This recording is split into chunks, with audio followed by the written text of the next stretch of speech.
Long before highways crossed the American Midwest, the Mississippi Valley was home to societies that built enormous earthworks, buried their dead in elaborate tombs, and created settlements unlike anything European explorers expected to find. Yet much of what these people believed, built, and feared has disappeared. Some mysteries are buried beneath fields and forests. Others survive only as strange objects, ancient symbols, and enormous mounds whose original purposes remain debated. Tonight, we travel deep into the forgotten history of the Mississippi Valley, uncovering ancient discoveries that raise questions with no easy answers. Because beneath this landscape lies a world that vanished, but never completely disappeared. Dawn breaks over the Mississippi River floodplain, and mist clings low to the grass-covered earthworks that rise like sleeping giants from the Illinois bottomland. Here, just east of modern St. Louis, stands what was once the largest city north of Mexico, Cahokia.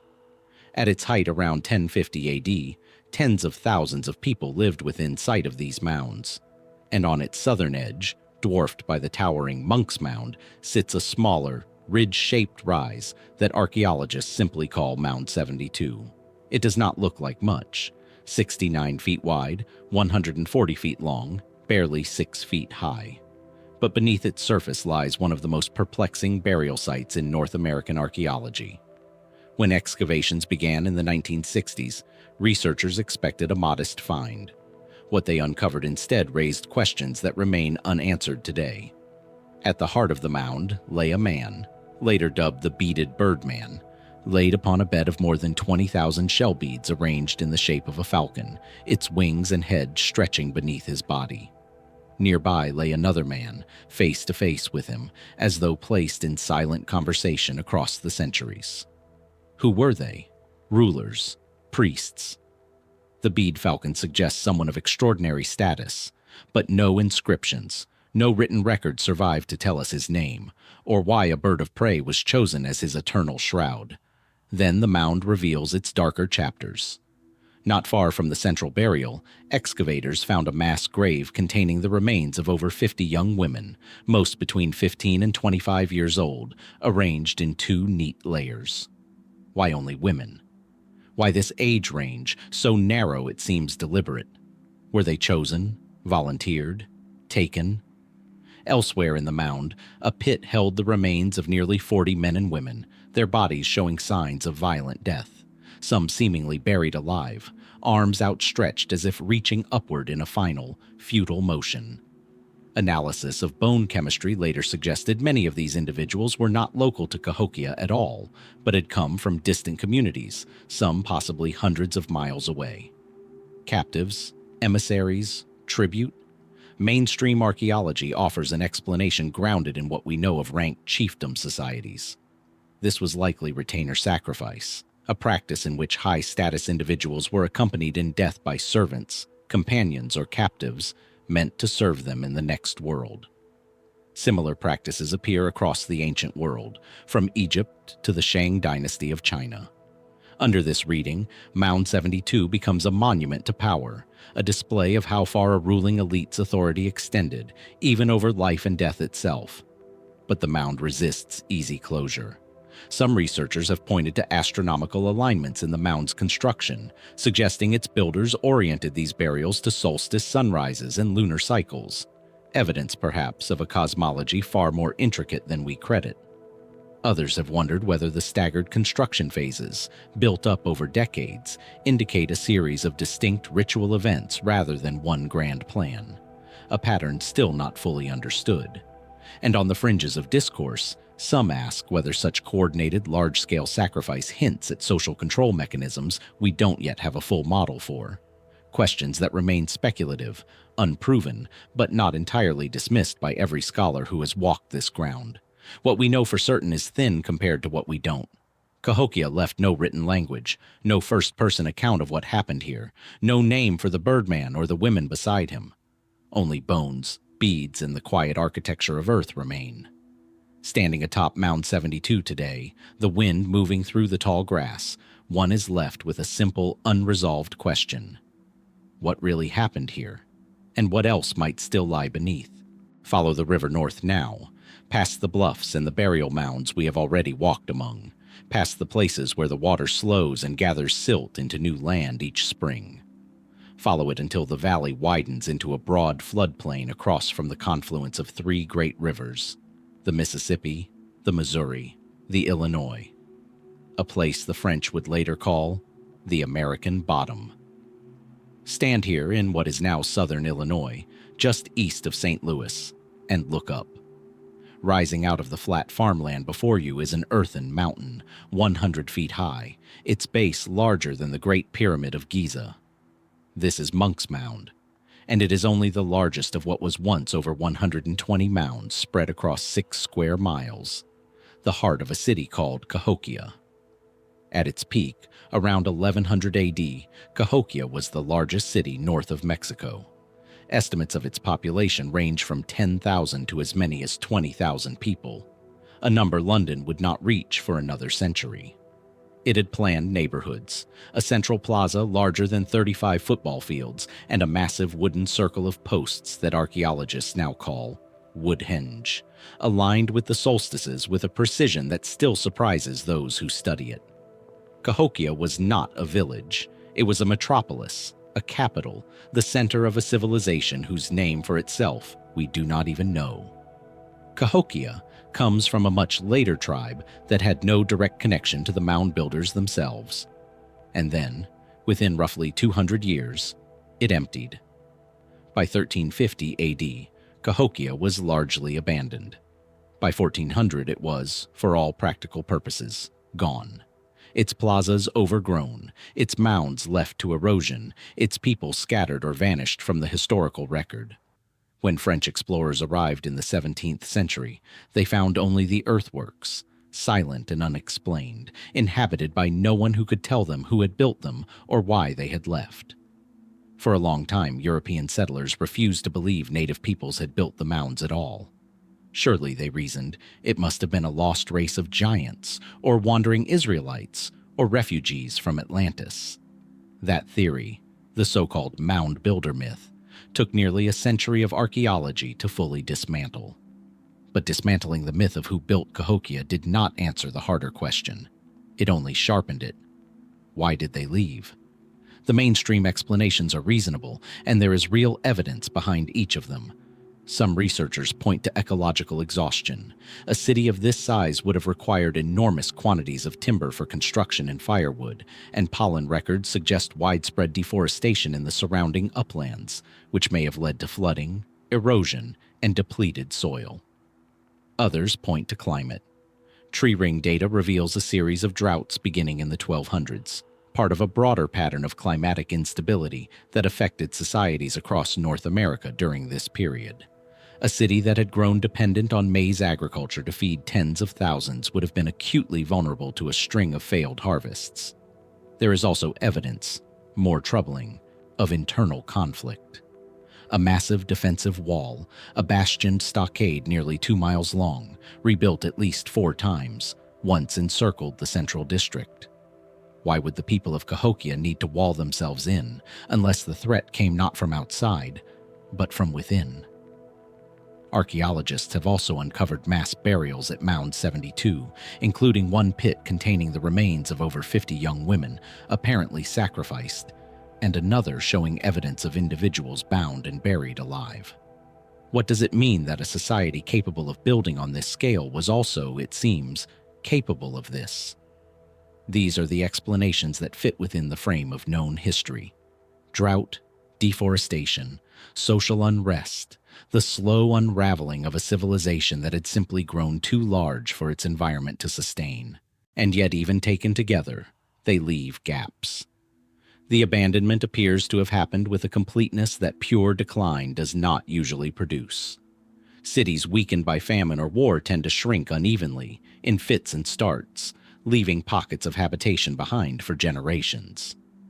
Cahokia's decline, by contrast, looks close to total. Why did people not return, generation after generation, to a site with such enormous ceremonial and political investment already built into the earth? Why does the surrounding region show a broader depopulation of the entire American bottom, not just the central city, in the century that followed. It is this completeness that has invited more speculative readings. Some point to the Woodhenge alignments and the Mound's astronomical precision, and ask whether Cahokia's leadership drew its authority from a cosmological system that simply failed. A promise of celestial order that could not survive a run of droughts and comets the priesthood had not predicted. Others look at the sacrificial burials and wonder whether the city's end came not from famine alone, but from a crisis of belief, a collapse of the ideology that had once bound tens of thousands of people to a single, sacred plan. These ideas sit outside the mainstream consensus, and they are difficult, if not impossible, to test against the physical evidence. But they persist, in part because the evidence we do have is so incomplete, and in part because the silence at Cahokia is so total. No written record survives to tell us what its people called their catastrophe, or whether they understood it as one at all. The descendants of Cahokia's diaspora are believed to have carried its traditions into new nations across the Mississippian world. The Osage, the Quapaw, the Chickasaw, and others still trace threads back toward this floodplain. But the city itself kept its reasons to itself, folding them into the soil of its own mounds. Stand atop Monk's Mound today, as thousands of visitors do each year, and look out over the grid of modern highways that now cross the ancient plaza. Somewhere beneath that pavement, and beneath the mound itself, may lie the last, unrecorded chapter of what happened here. The mystery is not that Cahokia rose. It is that a city built to last, built to align with the turning of the stars themselves, chose, or was forced, to disappear so completely that even its name did not survive to tell us why. Long before any of this, before Monk's Mound rose over the American bottom, before Cahokia's priests ever charted the solstices against their wooden circle, there was Poverty Point. Travel south now, down through the Mississippi Valley, into the flat delta country of what is today northeastern Louisiana, and go back not centuries, but millennia. The year is roughly 1700 BC. Egypt is raising the pyramids at Giza. Stonehenge is being reshaped on the Salisbury Plain. And here, on a low ridge above the Bayou Masson, a society with no known writing, no draft animals, and, as far as we can tell, no agriculture at all, is doing something that should not have been possible, building one of the largest earthworks in the ancient world. Poverty Point does not look at first glance like Cahokia. There is no single dominating mound. Instead, the site is organized around 6 concentric C-shaped ridges, nested inside one another like the rings of a tree, opening toward the bayou and spanning 3/4 of a mile across. Walk the outer ridge today, and you are walking a curve so vast that, standing on the ground, its shape is nearly impossible to perceive. It was only visible in full from the air, once aerial photography arrived in the 20th century and revealed what had been hiding in plain sight for 35 centuries. Around and among these ridges rise several mounds, including Mound A, a massive earthen structure shaped, some researchers believe, like a bird in flight, its body over 70 feet tall, built, according to recent soil analysis, in a matter of weeks rather than years or generations. That detail alone is worth sitting with. Excavation suggests Mound A contains close to 250,000 cubic yards of soil, moved basket by basket, without wheels, without draft animals, without metal tools. And the evidence increasingly points toward an extraordinarily short construction window, perhaps as little as 3 months. What kind of organization does that require? What kind of authority or shared purpose could mobilize a labor force on that scale, that quickly, in a society archaeologists have traditionally classified as a loose network of hunter-gatherers? That classification is itself part of the mystery. The conventional model of human civilization holds that monumental architecture follows agriculture, that only a stable food surplus, produced by farming, can free enough hands and enough time for large-scale construction. Poverty Point breaks that model. Its people were not farmers. They were hunters, fishers, and gatherers, living off the extraordinary natural abundance of the Mississippi floodplain: fish, waterfowl, nuts, deer. And yet they built earthworks that, in scale and organization, rival those of early agricultural civilizations half a world away. For decades, this fact sat uneasily within mainstream archaeology, forcing a slow, ongoing revision of assumptions about what hunter-gatherer societies were capable of. Then there is the matter of the objects. Poverty Point is scattered with small, fired clay pieces, now called Poverty Point objects, shaped by hand and used, most researchers agree, as heating elements dropped into earth ovens in the absence of cooking stones, which the local soil could not provide. Millions of these objects have been recovered, and alongside them, stone tools, beads, and raw materials from remarkably distant sources. Copper from the Great Lakes region, nearly 1,000 miles to the north, galena from Missouri, soapstone from the Appalachian foothills of Georgia and Alabama. Whoever lived here was connected somehow to an exchange network stretching across a third of the continent, centuries before Cahokia, centuries before any of the trade systems historians once assumed required settled agricultural societies to sustain them. How did such materials travel so far, so consistently, without roads, without wheeled transport, without a written system of accounts? Was Poverty Point a hub of that ancient network, or simply one node among others we have not yet found? The mainstream explanation for the site's purpose points to ceremony and seasonal gathering, a place where dispersed groups came together at certain times of year for ritual, trade, and feasting, then dispersed again, meaning the city, if it can be called that, may never have held a large permanent population at all. This fits what we know of hunter-gatherer mobility patterns elsewhere in the world.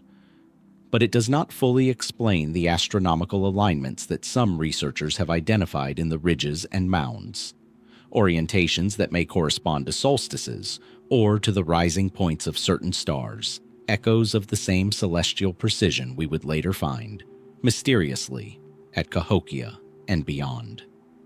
Is this pattern coincidence?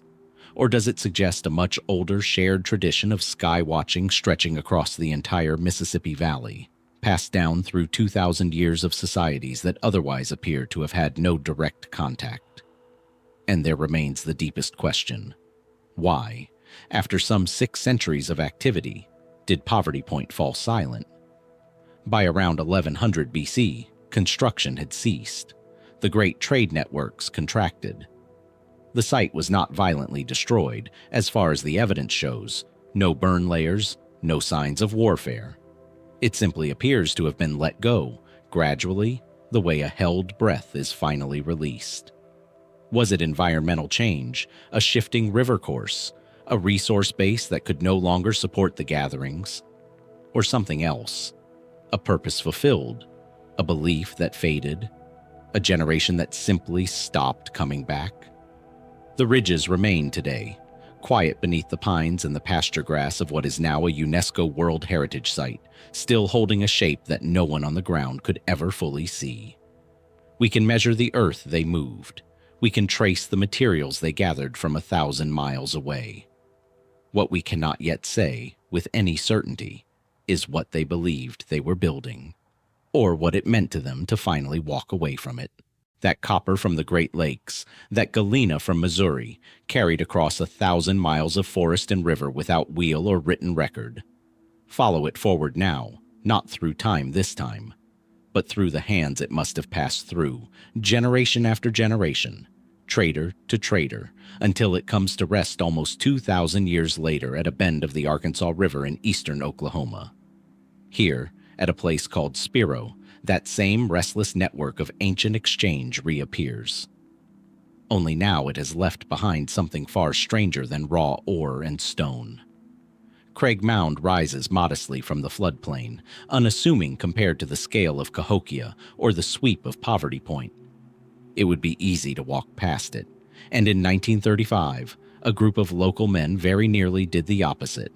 They tunneled directly into it, digging what amounted to a commercial mining operation in search of treasure to sell.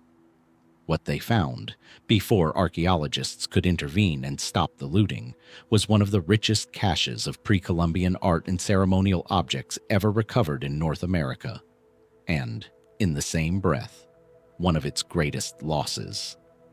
Thousands of artifacts were pulled from a hidden chamber inside the mound, sold to collectors, scattered across the country, many lost forever before their context could ever be recorded. What survived, and what has since been studied, remains difficult to fully explain. Spiro was a ceremonial and political center of the Mississippian world, active roughly between 900 and 1450 AD. Overlapping for a time with the last flickering decades of Cahokia itself, several hundred miles to the northeast. But what set Spiro apart was not its size. It was what its people made and what they buried. Inside that hidden chamber, now known as the Craig Mound Cavity, excavators found engraved marine shell cups, intricately carved from conch shells that could only have come from the Gulf of Mexico, over 500 miles away. They found copper plates, hammered and embossed with dancing human figures, feathered serpents and falcon warriors. Imagery echoed at Mississippian sites as far away as Etowah in Georgia and Moundville in Alabama.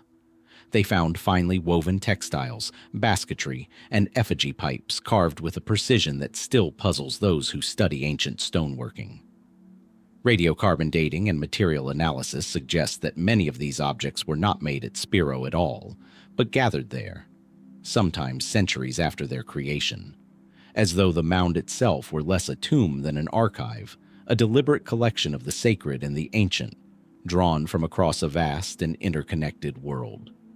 Why would a relatively small ceremonial center, far from the Mississippian heartland, become the resting place for some of the finest religious art of an entire continent? The conventional explanation treats Spiro as a Western gateway, a hub where Caddoan-speaking peoples, ancestors of tribes like the Caddo Nation today, controlled trade routes linking the Mississippian world to the southern plains and beyond. Under this reading, the wealth found in Craig Mound reflects Spiro's role as a broker of goods, ideas, and religious authority, its priests and leaders accumulating sacred objects the way a cathedral accumulates relics. This fits the broader pattern we've traced throughout this valley. Trade networks stretching impossible distances, materials moving across a continent that supposedly lacked the infrastructure to move them, and yet certain details resist easy explanation.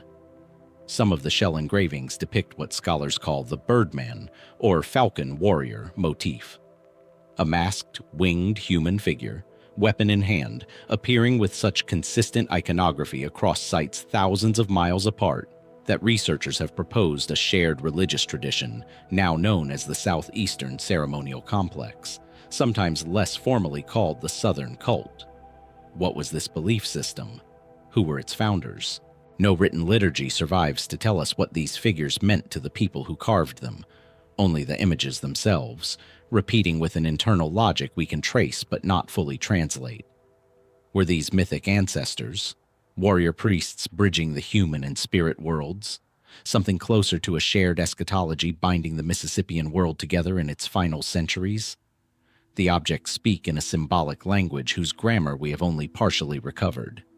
There is also the matter of the chamber itself, dry, sealed, and unusually well preserved, allowing textiles and organic materials to survive centuries that should have destroyed them, a preservation so remarkable that some researchers have wondered whether its construction was deliberately engineered for that purpose. Was Craig Mound built, at least in part, as a kind of vault, meant to protect what it held for a future its builders could not have foreseen, perhaps even for us? By the time Europeans arrived in the region, Spiro's great ceremonial period had already ended, its population dispersed generations earlier, its purpose folded back into memory, and eventually into the ground. What we recovered afterward, hurriedly, destructively, incompletely, is a fragment of what once existed there, an archive without its index, a language without its speakers.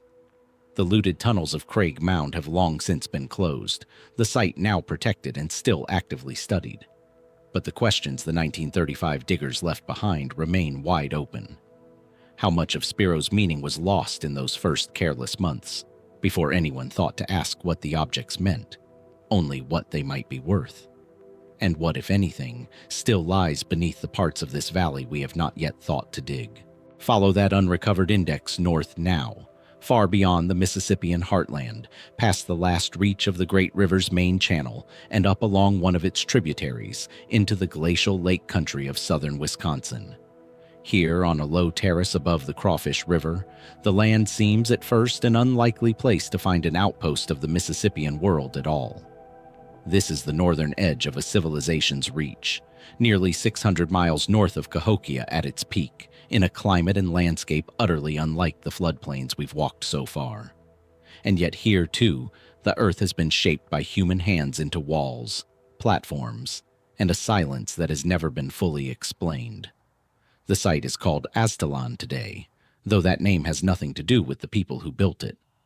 Early 19th century settlers, encountering the eroded remains of a stockaded village with pyramidal mounds, assumed, as they so often did across this valley, that they could not be looking at the work of native peoples. Someone recalled tales of Aztalan, the legendary homeland of the Aztecs, and the name stuck, layering a 500-mile geographic error onto a place that had nothing to do with Mexico at all. The mistake tells us something important before the archaeology even begins: how reluctant early observers were to credit the true builders, and how easily myth fills the space where evidence runs thin. What Aztalan actually represents, based on decades of careful excavation, is a Mississippian settlement established around 1100 AD. During the very years Cahokia stood at the height of its power, 350 miles to the south. The site covers roughly 21 acres, enclosed by a massive stockade wall built from thousands of upright wooden posts, its interior faced with woven wattle and daub, reinforced by bastions at intervals along its length, not unlike the defensive wall we found circling Cahokia's own central district. Inside, platform mounds rise at either end of the enclosure, one believed to have supported a temple or elite residence, another associated, more grimly, with evidence of ritual activity.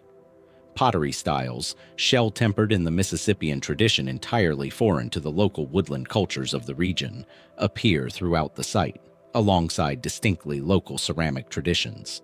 Two different technological and cultural signatures, layered together in the same soil. This is the first puzzle. Was Aztalan a colony? A deliberate outpost planted by Cahokian elites to control access to northern resources, particularly the copper deposits of the upper Great Lakes that we have already traced flowing south through this valley's ancient trade networks? Or was it something more organic? A local woodland community that adopted Mississippian religious and political practices through contact and exchange, without ever being governed from the south at all. The archaeological record shows both influences intertwined so closely that, 1,000 years later, researchers still debate which force, migration or adoption, better explains what rose here. Then there is the harder evidence, the kind documentaries tend to circle carefully. Excavations at Aztalan have recovered human bone fragments bearing marks consistent with processing, cutting, breaking, and, according to some analyses, exposure to fire, found scattered among ordinary food refuse rather than in formal burial contexts. For decades, researchers have debated what this means. Some interpret it as evidence of mortuary practices we don't fully understand. Secondary burial rituals involving defleshing, or the ritual treatment of enemies, practices documented among later historically known peoples of the region. Others have raised the far more unsettling possibility of survival cannibalism during a period of crisis, or ritualized violence tied to warfare between Aztalan's inhabitants and their neighbors. No consensus has been reached, and perhaps none ever fully will be. The evidence permits multiple readings, and the people who left it did not leave an explanation alongside it. And then, as with so many sites in this valley, Aztalan simply stopped. Around 1200 AD, after little more than a century of occupation, the site was abandoned. The stockade was not overrun and left in ruins the way a conquered settlement might be. Evidence suggests a more deliberate withdrawal, possibly accompanied by the ceremonial closing or burning of certain structures, a pattern some researchers have linked to broader Mississippian traditions of intentionally retiring sacred spaces, rather than simply walking away from them. Was Aztalan's abandonment part of the same climatic and social pressures we've already traced at Cahokia, Its northern satellite, falling dark as the center it depended on, began to fail. Or did something happen here specifically? A local conflict, a failed alliance, a crisis within the walls themselves, that severed this outpost from the world that built it. The descendants of Aztalan's population are not clearly traceable to any single historically documented tribe, and the site fell out of use for roughly 5 centuries before European settlers rediscovered its earthworks under a name that was never truly its own. Today, the mounds have been partially reconstructed, the stockade line marked for visitors who walk the grounds with little sense of how much remains unresolved beneath their feet. A colony, a conversion, a crisis. The theories multiply, each supported by fragments, none by the full picture. What was it that drew a Mississippian presence this far north, to the edge of a world its builders had never before claimed? And what, in the end, made them leave it behind so completely that even their name for this place was lost before anyone thought to ask? That question, what made a people leave so completely that even their name for a place was lost, is not unique to Aztalan. It has followed us through nearly every chapter of this valley's story, and it surfaces again, in perhaps its most extreme form, at a site that receives a fraction of the attention Cahokia does, despite rivaling it in scale. Return south now, back down through the valley to the fertile flats of the Yazoo Basin in northwestern Mississippi, where the land is so consistently rebuilt by river silt that entire cities can vanish into it, waiting. The Carson Mounds sit today on private farmland near Clarksdale, Mississippi, visible mostly as low, plowed-over rises in a soybean field. Easy to miss, easy to drive past without a second glance. That unremarkable surface is deceptive. Beneath it lies one of the largest Mississippian sites ever documented, a settlement that at its height may have covered as much as 3/4 of a square mile, with some estimates placing its true extent even higher once outlying areas are accounted for. Aerial and geophysical surveys, magnetometry, ground-penetrating radar, work that has only become possible in recent decades, have revealed a site far larger and more complex than a plowed field could ever suggest. Over 90 structures, ceremonial buildings, wall trenches, and burial areas mapped beneath the soil, most of it never excavated, some of it perhaps never to be. Carson was occupied across a long span, from roughly 1000 to 1500 AD, positioning it as a witness to nearly the entire arc of Mississippian civilization we have traced through this valley, present at Cahokia's rise, present through Spiro's flourishing trade in sacred objects, present as Aztalan's northern outpost fell dark. What kind of place endures that long, through the rise and fall of its neighbors, while so many other centers collapsed or transformed within a few centuries? And why, despite that endurance, despite its scale, does Carson remain comparatively unknown even among specialists, its full extent only becoming clear within the last 20 years? Part of the answer is practical. Unlike Cahokia's dramatic moundscape or Spiro's dramatic looting scandal, Carson never had a discovery moment that captured public attention. It sat quietly beneath active farmland for generations, its earthworks steadily reduced by plowing, its true scale invisible from the ground. It took remote sensing technology to reveal what farmers had walked over for a century without knowing what lay beneath their feet. That alone should give us pause. If a site this large could remain substantially unmapped into the 21st century, what else might still be waiting beneath this valley's cultivated fields, unrecognized simply because no one has yet pointed the right instrument at the right patch of ground? The deeper mystery, though, mirrors the one we have asked again and again throughout this exploration. Around 1500 AD, notably close to the era of first sustained European contact with the interior southeast, though apparently before any direct encounter reached this specific site, Carson, too, was abandoned. Some researchers connect this to the same regional pattern of Mississippian decline we have traced elsewhere. Shifting river courses that could strand a settlement built around access to water and fertile floodplain, the cascading instability of drought cycles, the fragmentation of political alliances that had once bound smaller settlements to larger ceremonial centers. Others note something more specific to this moment in history: the possibility that Carson's population, like so many across the southeast, was affected by the early ripples of European disease, spreading inland along trade networks and rivers long before any European explorer physically arrived to record what they found. Hernando de Soto's expedition would pass through this region only a matter of decades later, in the 1540s, and would report already diminished populations and towns that seemed to be recovering from something, a detail that has long haunted researchers studying the final Mississippian century. Was Carson, then, one of the last great Mississippian centers to fall silent, its ending less a single event than the slow arrival of forces already reshaping the entire valley from a distance?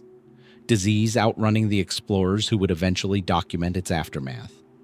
Or does its story belong more to the internal patterns we've traced at Cahokia and Aztalan alike, an ecological or political unraveling that needed no outside intervention at all? What we can say is limited by how little of Carson has actually been excavated.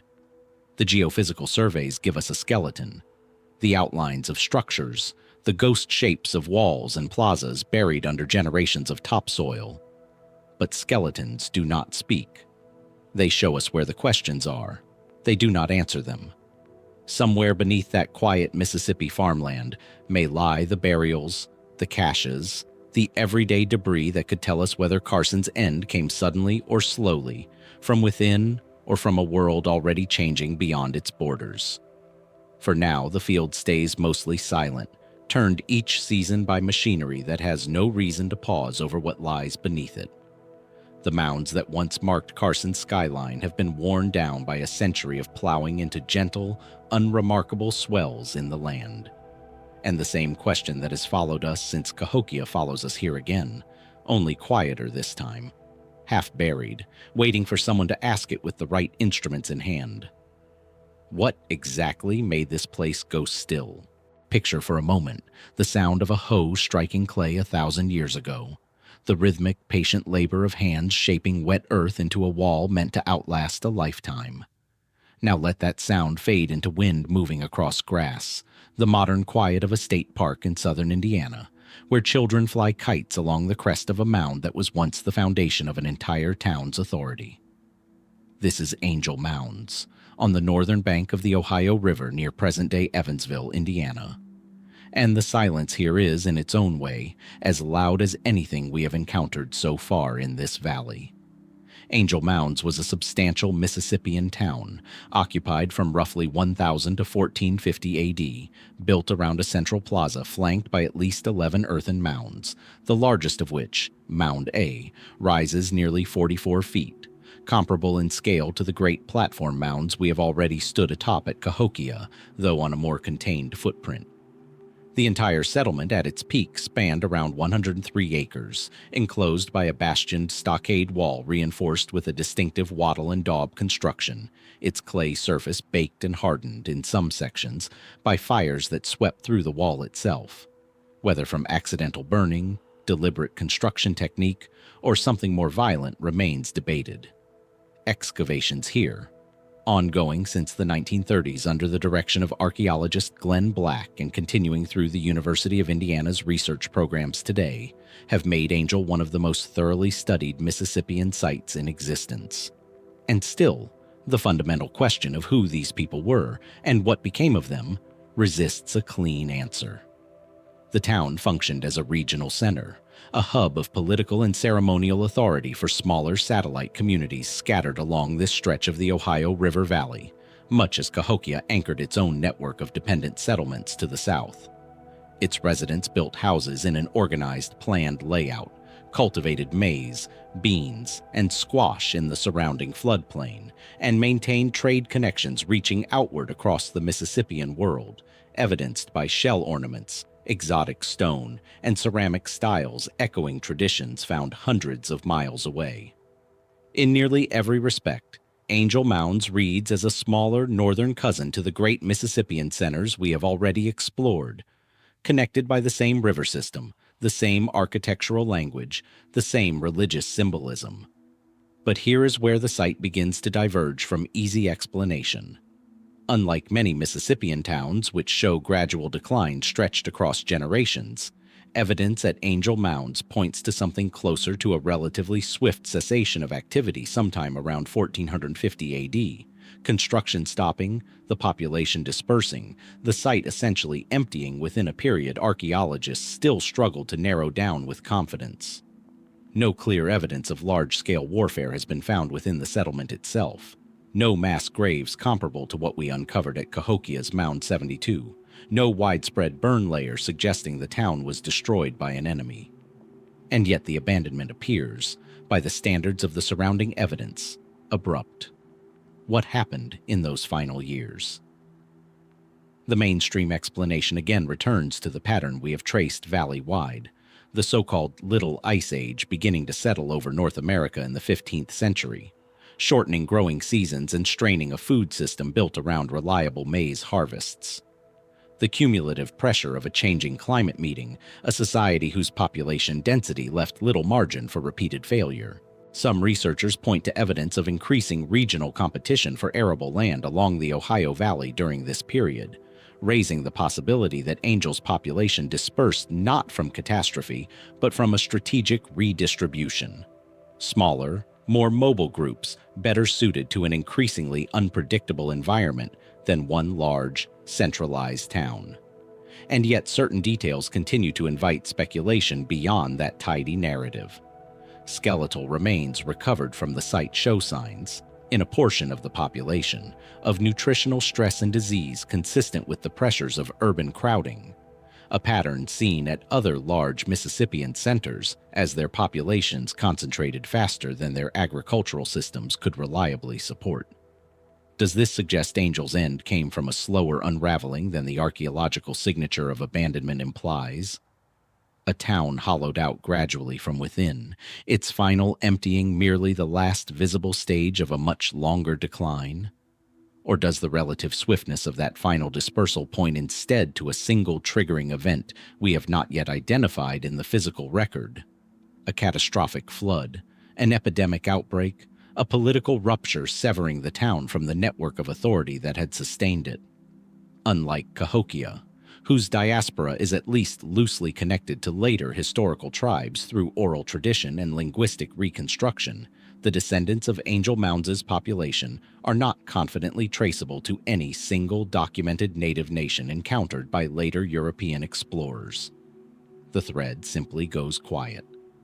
When French traders and later American settlers arrived in this stretch of the Ohio Valley, the mounds stood exactly as Cahokia's had stood for the earliest visitors there. Silent, unclaimed by living memory, their builders already a mystery to the very land they had shaped.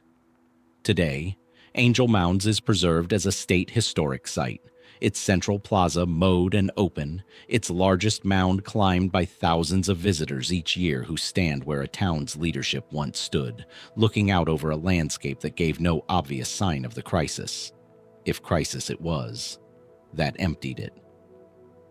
The wind moves across that plaza now the way it always has.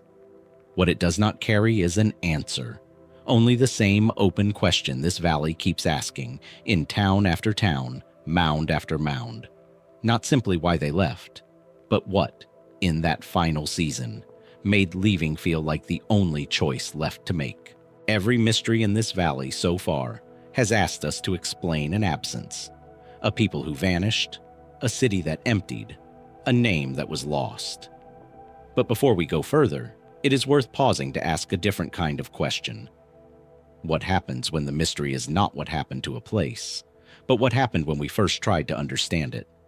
For that story, we need to travel east, out of the Mississippi's main channel and up the Ohio River, to a quiet street corner in Moundsville, West Virginia, where the oldest and in some ways most consequential mound in American archaeological history still rises directly out of a modern town.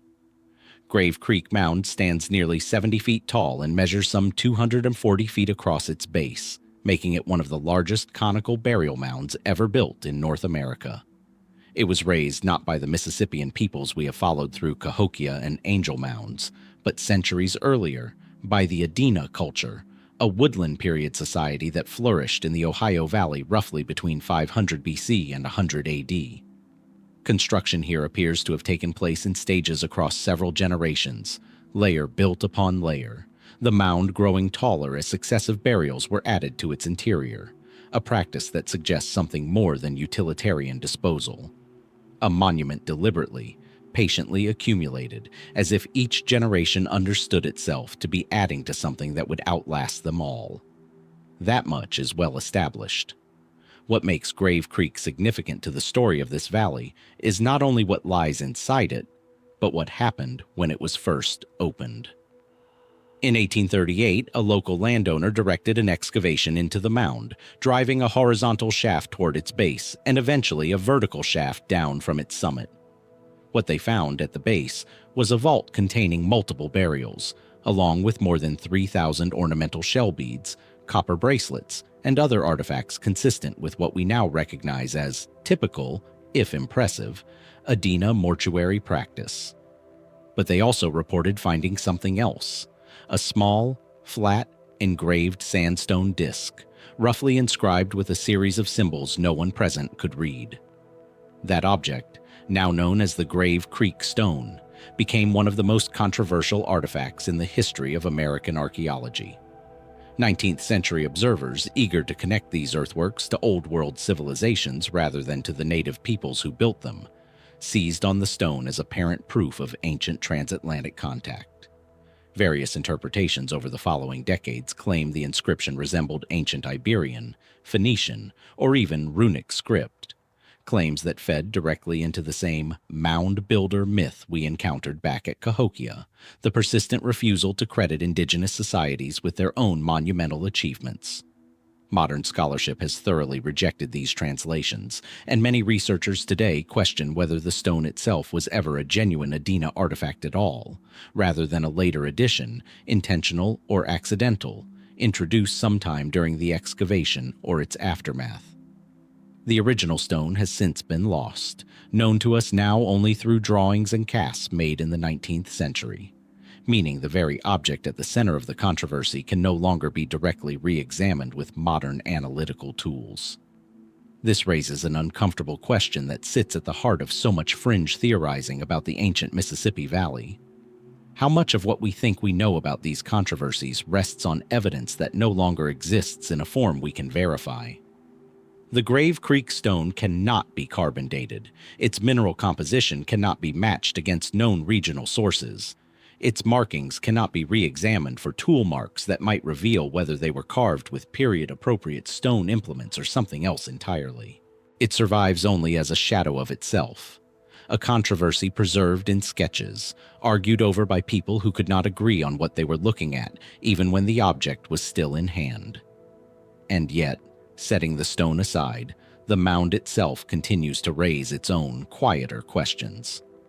Why did the Adena people invest such extraordinary sustained labor into a single burial monument, generation after generation, in a culture that otherwise left comparatively little architectural trace across the landscape compared to their Mississippian successors? What social or religious structure could maintain a building project across a span of time longer than the entire history of the United States? And why did the Adena tradition of mound building itself eventually fade, giving way to the Hopewell culture that would follow, and then, centuries later, to the Mississippian world we have traced throughout this exploration, each tradition rising, flourishing, and receding in turn, along the same river valley, as though something in this land calls its inhabitants back to the same monumental impulse, again and again, without any of them leaving behind a reason why. Grave Creek Mound stands today hemmed in by the streets and buildings of Moundsville, a small museum at its base attempting to hold together what remains of its story. The burials it once held are gone, removed by 19th century excavation long before modern archaeological standards existed to protect them. The stone that made it famous is gone too, existing now only as an argument without its evidence. What is left is the mound itself, patient, layered, silent, and the same question the Grave Creek stone controversy leaves hanging over every artifact-based mystery in this valley. When the physical evidence disappears, What remains of the truth it might have told us? Consider for a moment the landowner who tunneled into Grave Creek Mound in 1838. One man, acting alone, driven by curiosity and the promise of buried treasure, altering forever how an entire monument would be understood or misunderstood for generations afterward.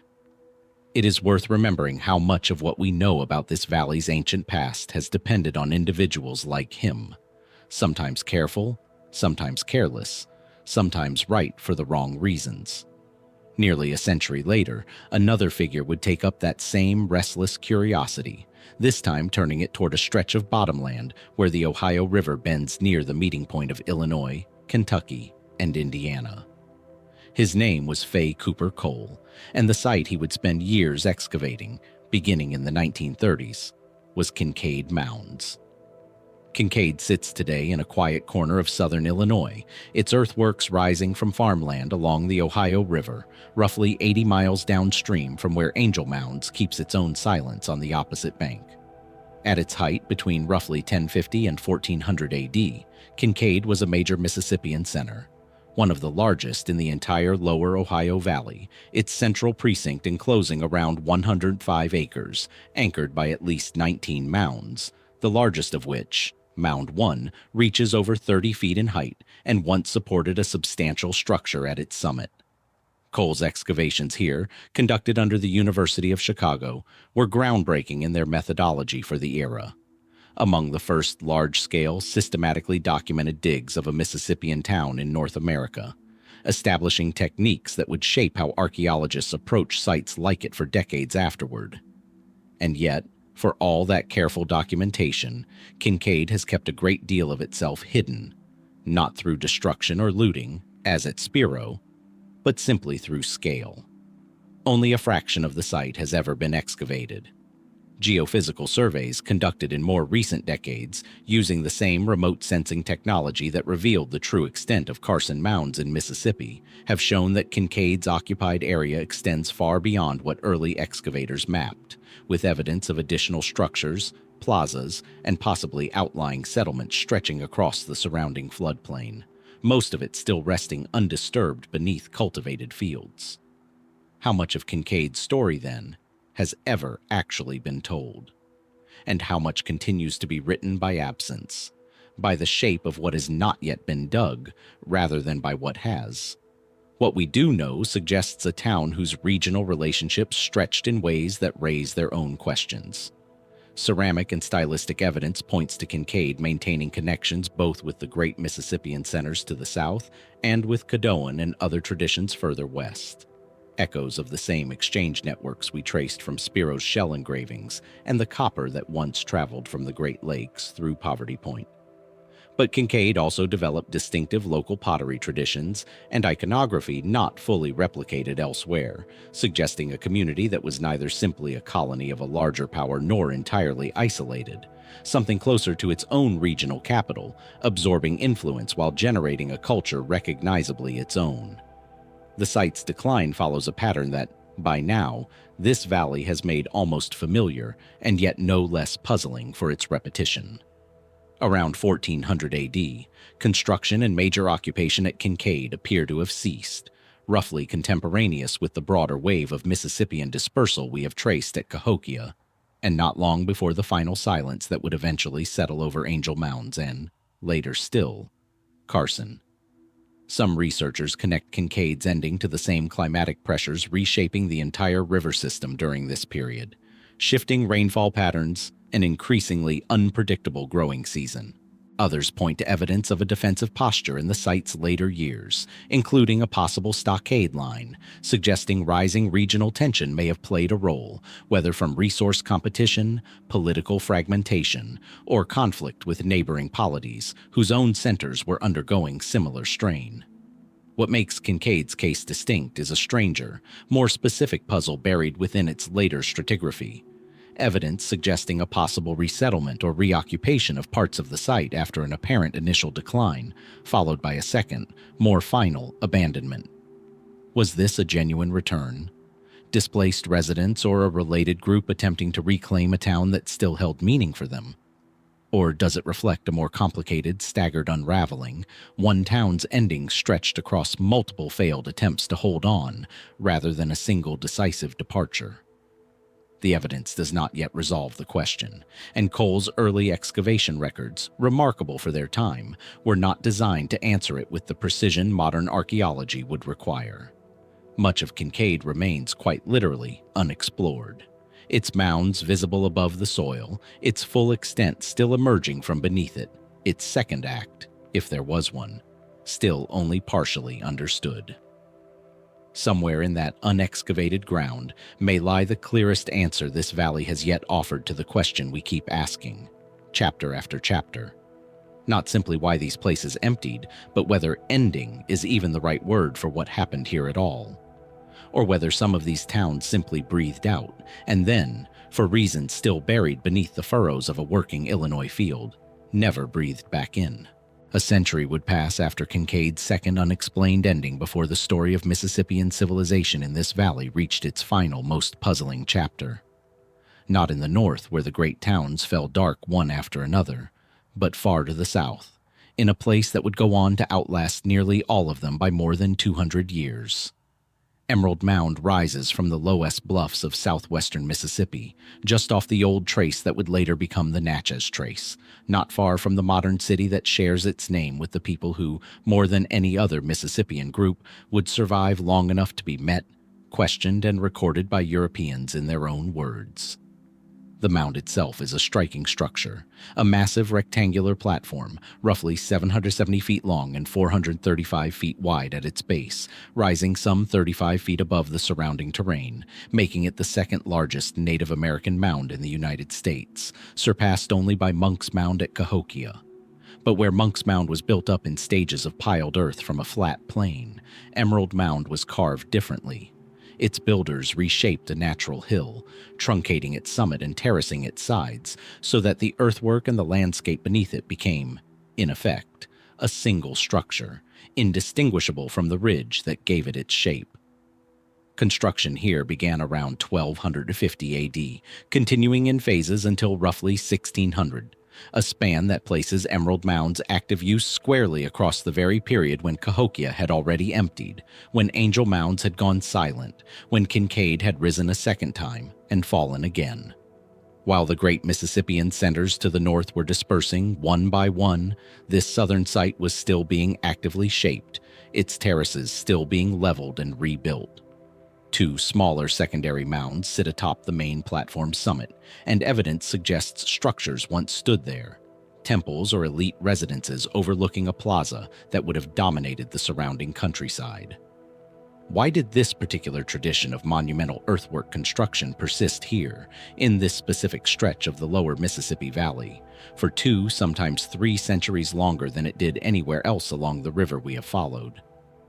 The answer, as far as mainstream archaeology can offer one, lies partly in what came after Emerald Mound itself was largely abandoned as a ceremonial center, sometime in the early 17th century. The people who had built and used it did not vanish the way so many builders elsewhere in this valley seem to have. Instead, the regional population appears to have consolidated at a new center nearby, the grand village of the Natchez, a site that would still be active, still be ruled by hereditary chiefs practicing rituals directly descended from the Mississippian tradition when French colonists arrived in the region in the early 1700s. For a brief window, extraordinarily brief given everything else we have traced in this exploration, European observers were able to write down, in their own accounts, descriptions of a living Mississippian society. Its social hierarchy built around a ruling class called the Sun family, its temple mounds still in ceremonial use, its cosmology still, however, imperfectly translated by outside observers, intact. This should be remarkable, and in many ways it is. The Natchez represent our closest direct window into what Mississippian civilization actually looked like in practice, filtered though that window inevitably is through the biases and misunderstandings of colonial writers. And yet the survival of the Natchez only sharpens, rather than resolves, the deeper mystery running through this entire valley. If a Mississippian society could persist here, adapting and continuing its traditions into direct contact with Europeans, Why did it fail to persist at Cahokia, at Angel Mounds, at Kincaid, at so many other centers that emptied generations, sometimes centuries, before any European ever set foot near them? What did the lower valley possess, geographically, agriculturally, politically, that allowed Mississippian civilization to outlast its northern relatives by such a striking margin? Was Emerald Mound's setting simply more resilient to the climatic pressures we have traced repeatedly through this exploration, its terraced hillside better suited to a changing environment than the low floodplains of Cahokia or Angel? Or does the answer lie somewhere less measurable? A difference in social structure, in the flexibility of the Sun family's authority, in a tradition that had learned, through some unrecorded history of its own, how to bend rather than break. And even the Natchez' survival, remarkable as it was, ultimately ended not in the slow, unexplained abandonment we have traced elsewhere, but in violent conflict with French colonial forces in the 1730s, culminating in the destruction of the grand village itself and the scattering of the Natchez people into other native nations across the southeast. It is a rare case in this valley where we know, with documented certainty, exactly what ended a Mississippian society. And perhaps that certainty is its own kind of revelation. It suggests that when we can finally see the ending clearly, it looks nothing like the quiet, ambiguous departures we have puzzled over again and again. No drought record to interpret, no absence of burn layers to debate, only the recorded deliberate violence of an outside force meeting a civilization that had, against every pattern we have traced through this valley, somehow held on. Emerald Mound stands today largely as it was left, its terraces softened by centuries of grass and erosion, administered as a quiet stop along the Natchez Trace Parkway. Visitors climb its gentle slopes with little sense that they are standing on the last true stronghold of a tradition that began, in some form, over 2,000 years earlier at Poverty Point. What allowed this particular hillside to hold what so much of the rest of this valley eventually let go? And what might that answer tell us about all the mysteries that came before it? Not as isolated puzzles, but as chapters in a single, much longer story this river has been trying all along to tell. Leave the lowest bluffs of the lower Mississippi now and turn east, following the old trade paths that once carried copper from the Great Lakes and shell from the Gulf across this entire interconnected world, until the land rises again along the Black Warrior River in what is now west-central Alabama. Here, on a broad terrace overlooking the water, stands a site that once rivaled Cahokia itself in political importance, the second largest Mississippian center ever built, and one whose ending remains, even among the many unresolved departures we have traced through this valley, especially difficult to explain. Moundville spreads across some 300 acres, enclosed for much of its history by a bastioned wooden palisade nearly a mile and a half long, its interior organized around a central plaza flanked by 29 platform mounds, arranged with a deliberate, almost geometric precision. Larger mounds positioned according to a rank order that mirrors, many archaeologists believe, the social hierarchy of the community itself, the tallest platforms reserved for the highest status residences and ceremonial structures. Construction began around 1120 AD, and by 1250, Moundville had become the dominant political and religious center of the entire Black Warrior Valley, its influence extending outward through the same kind of exchange networks we have traced from Spiro to Kincaid to Emerald Mound. Copper, shell, and finely crafted ceramics moving through Moundville's plazas, marked with the same falcon warrior and serpent imagery belonging to that shared southeastern ceremonial complex, whose full meaning still eludes us. For roughly a century and a half, Moundville thrived as what researchers describe as a paramount chiefdom, a capital commanding tribute and allegiance from smaller communities throughout the valley. And then, sometime around 1300 AD, something changed abruptly enough that archaeologists still debate exactly what to call it. The population living within Moundville's central precinct declined sharply. Residential structures were dismantled or abandoned. The site did not disappear. Unlike Cahokia, unlike Angel Mounds, Moundville continued to be used for another 2 centuries. but its character transformed almost overnight, shifting from a bustling, densely populated town into something closer to a necropolis, a ceremonial center and elite burial ground, visited and maintained, but no longer lived in by the thousands who had once called it home. This is the detail that sets Moundville apart from nearly every other site in this exploration. It was not simply abandoned. It was, in some functional sense, ritually emptied, its living population dispersing into smaller satellite communities scattered across the surrounding valley, while the central mounds themselves continued to receive the region's most important burials and ceremonies for generations afterward, as if the town had died while its temple remained sacred. What could cause a paramount chiefdom, apparently at the height of its regional authority, to hollow out its own capital so decisively, while still preserving, even elevating, its ceremonial function? Mainstream archaeology offers several threads, none fully conclusive on its own. Some researchers point to internal political fragmentation, the possibility that the concentration of authority at Moundville had grown top-heavy, vulnerable to a succession crisis or a redistribution of power among rival lineages, prompting satellite elites to reassert independence and draw the population outward into smaller, more autonomous centers. Others suggest an ecological explanation familiar by now throughout this valley. Soil exhaustion and resource depletion around a densely populated capital, forcing dispersal toward less strained agricultural land, while the symbolic weight already invested in Moundville's mounds proved too significant to simply relocate along with the people. Still others have proposed that a shift in mortuary practice itself, an intentional decision to separate the realm of the living from the realm of the ancestral dead, may have been at least partly religious in character, a reordering of sacred geography rather than a response to crisis at all. What complicates each of these explanations is the burial evidence recovered from Moundville's later mounds, which reveals a level of craftsmanship and material wealth that, if anything, appears to intensify even as the surrounding population declined. Elaborately carved stone pallets, effigy vessels, and copper ornaments, some of the finest Mississippian artistry ever recovered anywhere in this valley, continued to be produced and interred at Moundville for generations after most of its residents had already left. Why would a declining center's ceremonial output grow richer rather than more modest? Was this compensation? A community investing ever more heavily in ritual and ancestor veneration precisely because its political and demographic power was slipping away?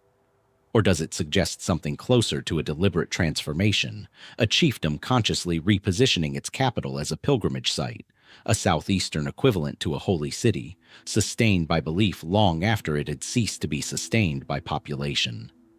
By around 1450 AD, even this ceremonial function had begun to fade, and by the time Hernando de Soto's expedition passed through the region in 1540, Moundville's great mounds stood largely as monuments to a chiefdom already generations gone, its political descendants dispersed among smaller Mississippian and, eventually, Muskogean-speaking communities whose historical connection to the site remains a subject of ongoing research, and, for some tribal nations today, a living question of ancestry and identity.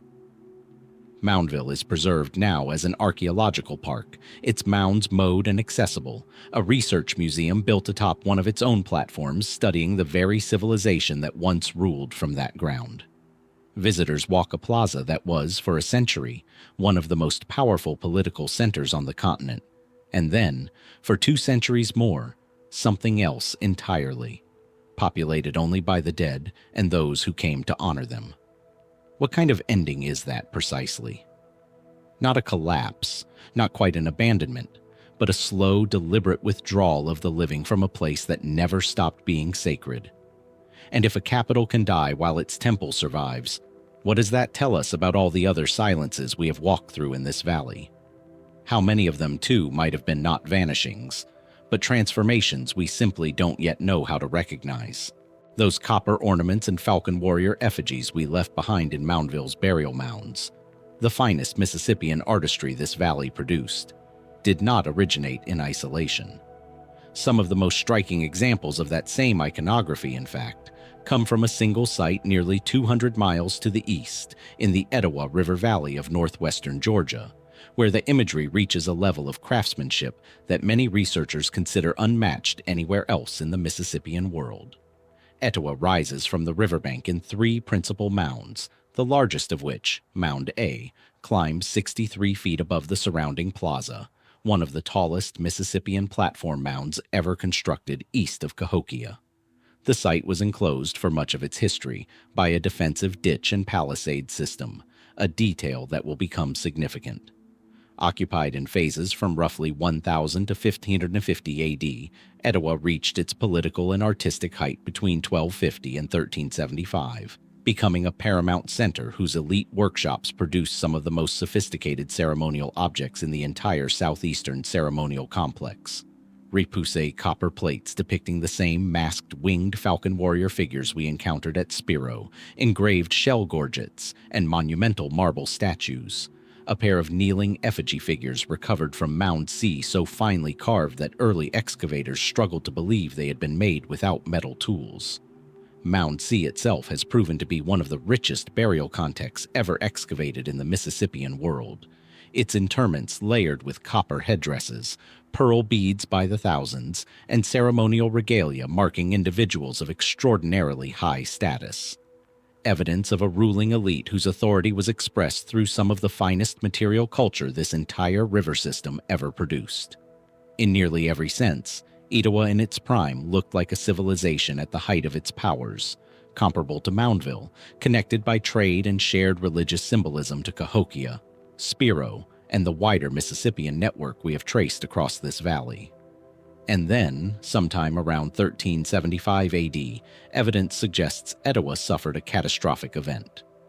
Archaeological investigation has revealed a burn layer across parts of the site, along with signs consistent with violent destruction. The palisade breached, structures burned, a disruption severe enough that the site appears to have been abandoned for a period afterward. Its elite class and their extraordinary workshops effectively erased from the archaeological record in a way that looks nothing like the slow, ambiguous departures we traced at Cahokia or Kincaid. This was not a quiet hollowing out. This looks like an ending with a specific violent cause. Who could have done this?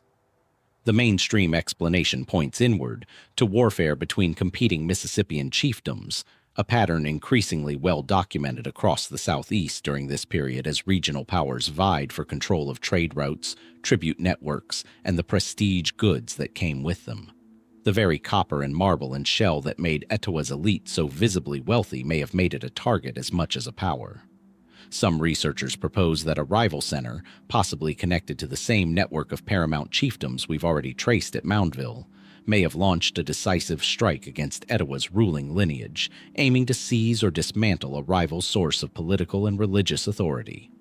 This fits a broader pattern of Mississippian-era conflict now increasingly recognized across the region, complicating an older, gentler image of these societies as purely ceremonial and agrarian. But the destruction at Etowah raises a further, more specific question. If this was warfare between rival chiefdoms, why does the site show evidence, generations later, of reoccupation and rebuilding, mound construction resuming, the plaza reused, before a second final decline set in during the 1500s, closer to the era of Hernando de Soto's expedition through the region? Was Etowah's elite lineage entirely destroyed in that first catastrophic event, only for a new population or a surviving remnant to reclaim the site and attempt to restore what had been lost? Or does the archaeological sequence instead suggest something closer to what we saw at Kincaid? A staggered, uncertain history of decline and partial recovery. This valley's societies proving more resilient, or perhaps more stubborn, than the simple narrative of a single fall would suggest. There is also the matter of timing. Etowah's final decline coincides closely with the period of first sustained European contact in the interior southeast, and some researchers have wondered whether the site's last generation, like Carson's far to the west, may have been affected by disease spreading inland ahead of any direct encounter. A population already weakened, its capacity to rebuild after a second crisis diminished by something no warrior or rival chiefdom could be blamed for. De Soto's own expedition passed near the Etowah region in 1540, and the accounts his chroniclers left behind describe a landscape of chiefdoms already showing signs of strain, though whether that strain reached all the way back to Etowah's own final abandonment remains difficult to establish with certainty. What Etowah leaves us with, then, is not the ambiguous silence of Cahokia or the deliberate ceremonial withdrawal of Moundville, but something closer to a scar. A documented moment of violence whose full context we still cannot reconstruct. We know something happened here decisively around 1375. We do not know with confidence who did it, why the rebuilding that followed was ultimately unable to hold, or whether the final abandonment in the 16th century shared any cause with the first. The mounds still stand along the Etowah River today, their marble figures now preserved behind museum glass, their copper falcon warriors displayed under careful lighting. The finest art this valley produced, recovered from a site that, unlike so many others in this story, seems to tell us clearly that it fell, while leaving almost everything about why locked inside the same silence we have met again and again, mound after mound, all the way down this river. That silence Etowah left locked inside its own scar, decisive, undeniable, and still unexplained, is not confined to a single riverbank in Georgia. It recurs, in fact, less than 200 miles from where we first encountered it at Carson, scattered across an entire basin of the Mississippi Valley that holds, by some estimates, more unexcavated Mississippian sites than any comparable region in North America. This is the Yazoo Basin of northwestern Mississippi, a vast, flat expanse of alluvial floodplain between the Mississippi and Yazoo rivers, where the same river that built Carson's mounds has spent 1,000 years quietly burying dozens more sites just like it, most of them still waiting. To stand in the Yazoo Basin today is to stand in a landscape that gives almost nothing away. This is some of the most intensively farmed land in the United States, its soil renewed for centuries by flooding, its surface plowed, leveled, and replowed until the earthworks that once rose here have been reduced, in many cases, to barely perceptible swells beneath rows of cotton and soybeans. And yet beneath that unremarkable surface, archaeologists using magnetometry, LIDAR, and soil resistivity surveys have begun to map an astonishing density of Mississippian settlement. Not one or two isolated centers, but dozens of mound sites, village clusters, and outlying farmsteads forming what increasingly looks like one of the most densely populated pre-Columbian landscapes north of Mexico.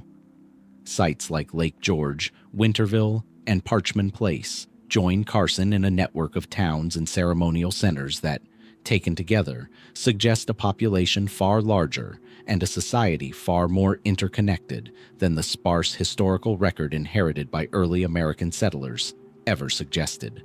Winterville alone, near present-day Greenville, Mississippi, once supported at least 23 mounds around a central plaza, its largest platform rising over 55 feet, comparable in scale to some of the great centers we have already explored. Lake George, further south, shows evidence of occupation stretching back over 1,000 years before its Mississippian peak, layered with the accumulated history of multiple cultural traditions rebuilding again and again on the same sacred ground. And these are only the sites large enough, or fortunate enough, to have drawn sustained archaeological attention. Survey work across the basin continues to identify smaller mound groups and settlement clusters that have never been formally excavated at all, some known only from a handful of surface artifacts turned up by a farmer's plow. Others detected only through the kind of remote sensing that has, again and again throughout this exploration, revealed cities where a field once seemed to hold nothing. Why does this basin hold so much, and why has so little of it been studied compared to the attention given to Cahokia, or Moundville, or Etowah? Part of the answer is straightforwardly practical. Much of this land remains in active agricultural production, private property protected from large-scale excavation, its owners often unaware of what lies beneath their fields, or aware only in fragments. An arrowhead here, a shard of shell-tempered pottery there, evidence accumulating slowly across generations of plowing without ever being formally reported. Funding for archaeological survey has historically concentrated on sites already known to be significant, leaving the full extent of the Yazoo Basin's ancient population still, in large part, an open question rather than a settled fact. But there is a deeper puzzle here too, one that echoes the questions we have carried through every chapter of this exploration. If this basin once held a population as dense and interconnected as the emerging evidence suggests, what happened to bring so many settlements, spread across such a wide area, into a common and largely simultaneous decline by the 16th century? The mainstream explanations are, by now, familiar. The same climatic pressures reshaping the entire Mississippi system, the same vulnerability to shifting river channels that could isolate a floodplain settlement from the water it depended on, the same disease pressures that may have moved ahead of European contact along the very trade networks that once connected these towns to Etowah, to Spiro, to the wider Mississippian world. And yet the sheer density of settlement in the Yazoo Basin raises a question the other sites in this exploration could not quite pose on their own. Was this basin a core, rather than a periphery, of Mississippian civilization, a heartland whose true scale we have only begun to grasp, rather than a scattered collection of secondary towns orbiting more famous centers like Cahokia? If dozens of substantial settlements, most still unexcavated, once filled this floodplain, does that change how we should understand the scale of the collapse we have traced across this entire river system? Not the ending of a handful of great capitals, but the quiet dissolution of an entire densely populated world, most of whose settlements never achieved the kind of individual fame that would ensure their story got told at all. Somewhere beneath the cotton fields and soybean rows of the Yazoo Basin, mounds still wait that no archaeologist has ever opened, artifacts still rest that no museum has ever cataloged, and the outlines of settlements still hide that LiDAR has only begun to trace. Each survey season adds new sites to the map, and each new site adds new weight to the same unanswered question that has followed us the length of this valley. How much of this civilization's true scale and its true ending remains not lost to time, but simply unread, lying just beneath the surface of land that is still, every spring, plowed and planted without anyone below the surface ever being asked what they might still have to say. Cross the river now, out of the Yazoo Basin's buried density and into the sharp northward bend of the Mississippi, where it curls through what is today Mississippi County, Arkansas, a stretch of floodplain locally known as the Missouri-Bootheel region, though the site we are looking for sits just across the state line at a place called Nodena. The Nodena site occupies a horseshoe-shaped bend of the river, its earthworks enclosed by a defensive ditch and palisade that once curved nearly a mile around the settlement, following the natural contour of the bend so closely that the river itself formed part of the town's defenses.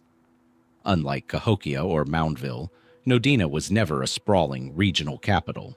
Its footprint covers only about 15 acres, modest by comparison to the great centers we have traced through this valley. And yet what Nodena lacks in scale, it makes up for in something rarer. An unusually clear, tightly dated window into the very last generation of Mississippian life in the Central Valley, occupied from roughly 1400 to 1650 AD, meaning its final years overlap directly with the era of first sustained European exploration of the interior. That overlap is precisely what makes Nodena extraordinary. Hernando de Soto's expedition passed through this stretch of the Mississippi Valley in 1541, and many archaeologists now believe Nodena, or a settlement very much like it, may be among the very towns his chroniclers described in their accounts of the region then known to its inhabitants as Pakaha, a fortified town on a bend of the river, its approach difficult, its population organized under a powerful chief. If this identification holds, Nodena represents something almost unique in this entire exploration. A Mississippian site whose final chapter was not left to archaeological inference alone, but partially witnessed, however imperfectly, by outside observers who wrote down what they saw.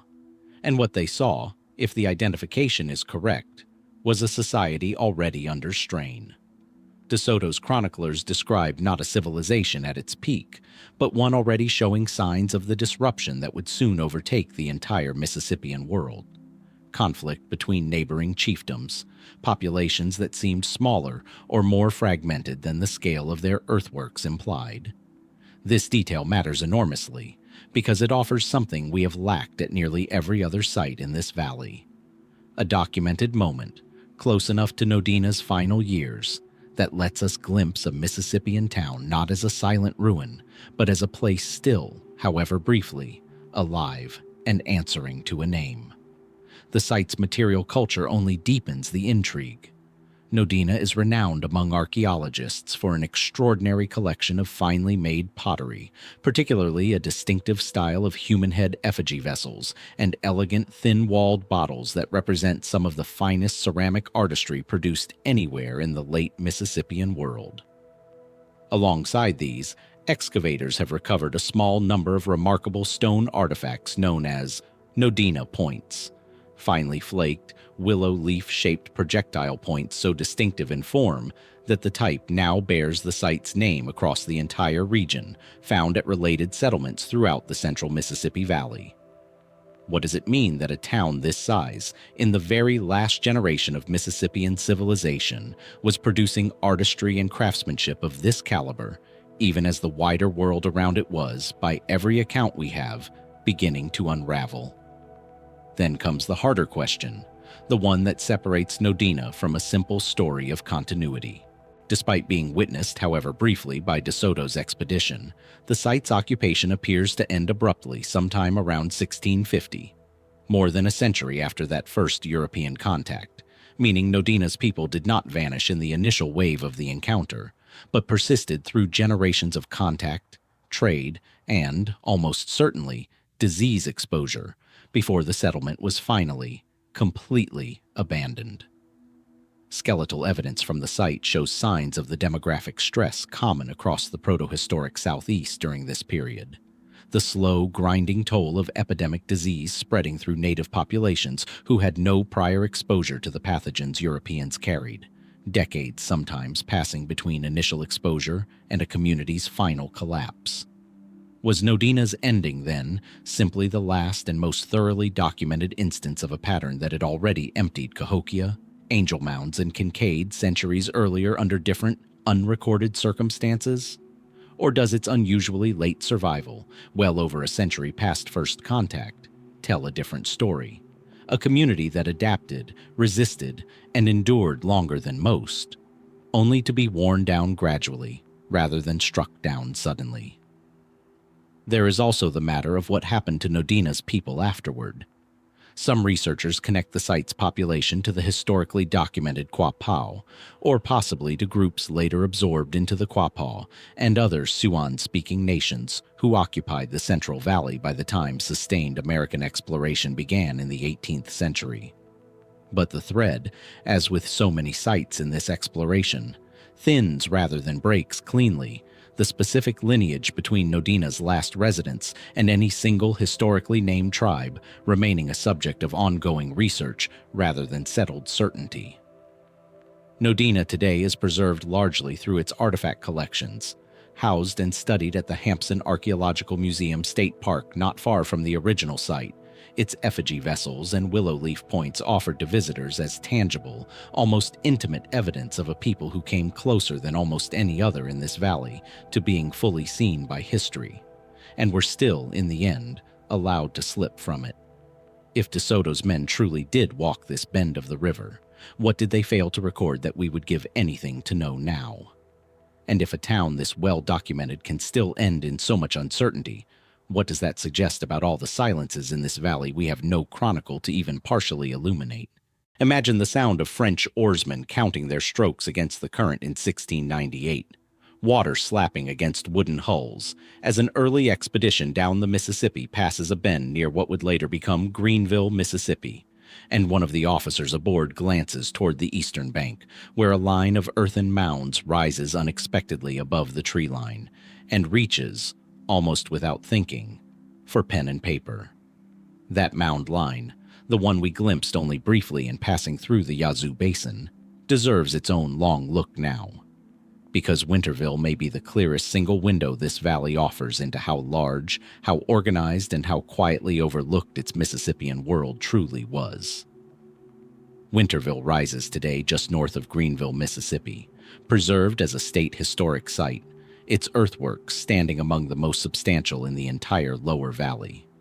At its height, the site encompassed at least 23 mounds arranged around two central plazas, with its largest platform, Temple Mound, climbing to roughly 55 feet, a scale that places Winterville among the tallest Mississippian structures anywhere in the southeast, rivaling the great platforms of Moundville and Etowah, though far fewer visitors today have ever heard its name.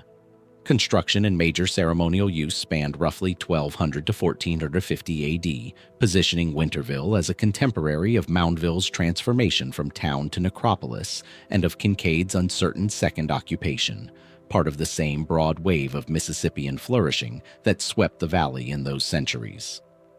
What sets Winterville apart, and what makes its story worth pausing on, is the puzzle of who actually lived there. Excavations conducted across the 20th century, particularly extensive work carried out by archaeologist Jeffrey Brain in the 1970s, revealed something unexpected. For a ceremonial complex of this scale, the evidence of substantial year-round residential occupation within the central mound precinct is surprisingly thin. Domestic debris, the ordinary refuse of daily living that accumulates around long-term habitation, appears far less dense at Winterville than one would expect for a settlement supporting the labor force needed to construct earthworks of this magnitude.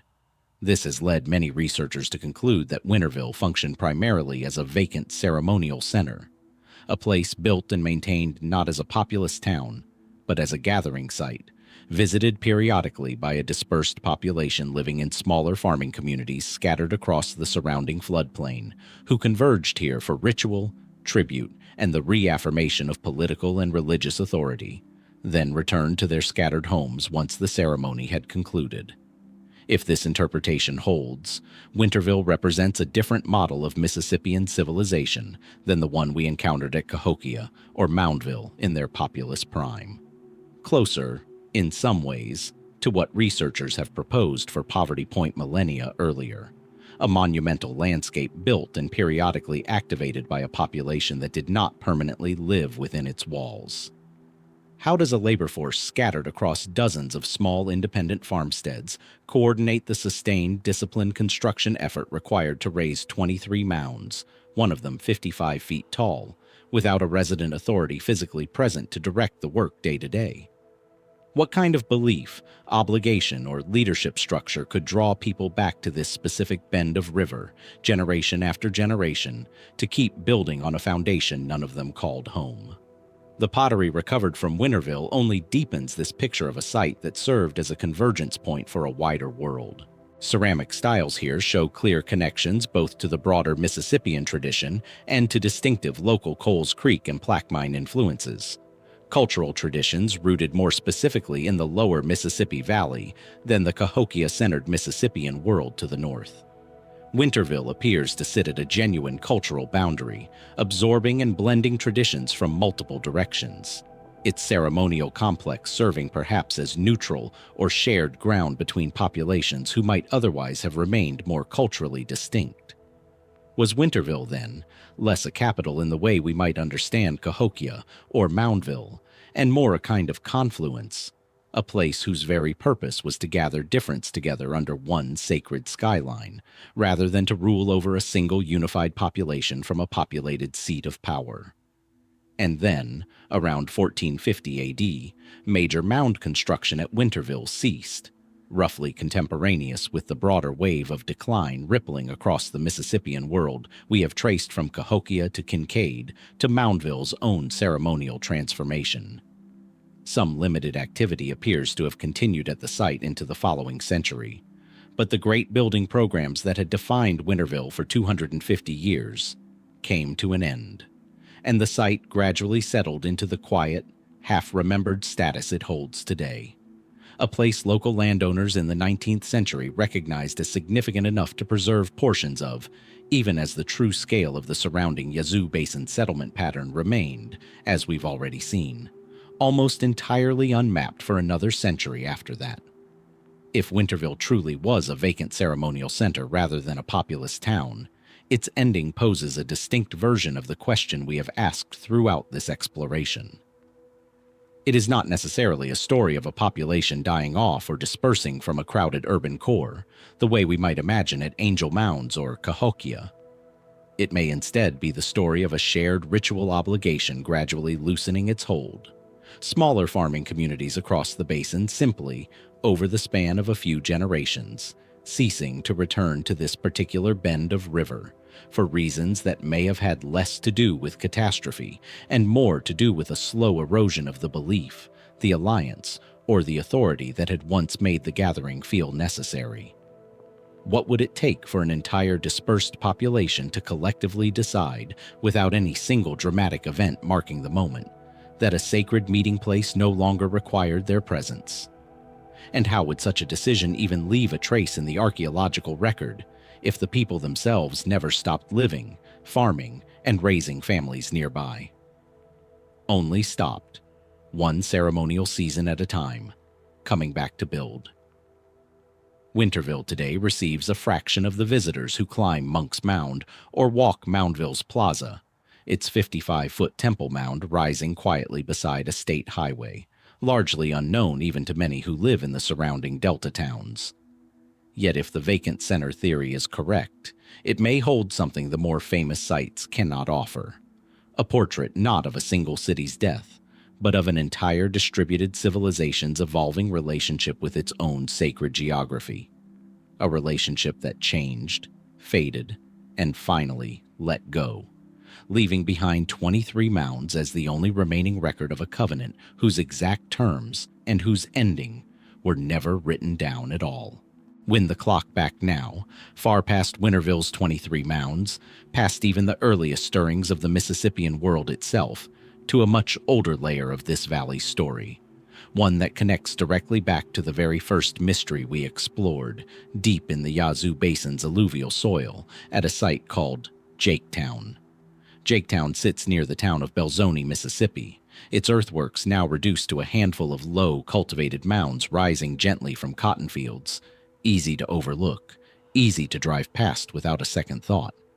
And yet Jaketown's true significance lies less in what rises above the ground than in what has been recovered from beneath it, a stratified record of human occupation stretching back an extraordinary length of time, with evidence of activity beginning as early as 1700 BC, placing its earliest layers in direct contemporaneity with the height of Poverty Point itself, some 200 miles to the south. In fact, among the artifacts recovered at Jaketown are objects nearly identical to the fired clay cooking balls, the so-called Poverty Point objects, that we encountered at that earlier site, alongside microlithic stone tools and raw materials sourced from similarly distant regions, suggesting Jaketown was not an isolated community, but an active participant in that same sprawling, pre-agricultural trade network stretching across a third of the continent. This alone raises a question worth sitting with.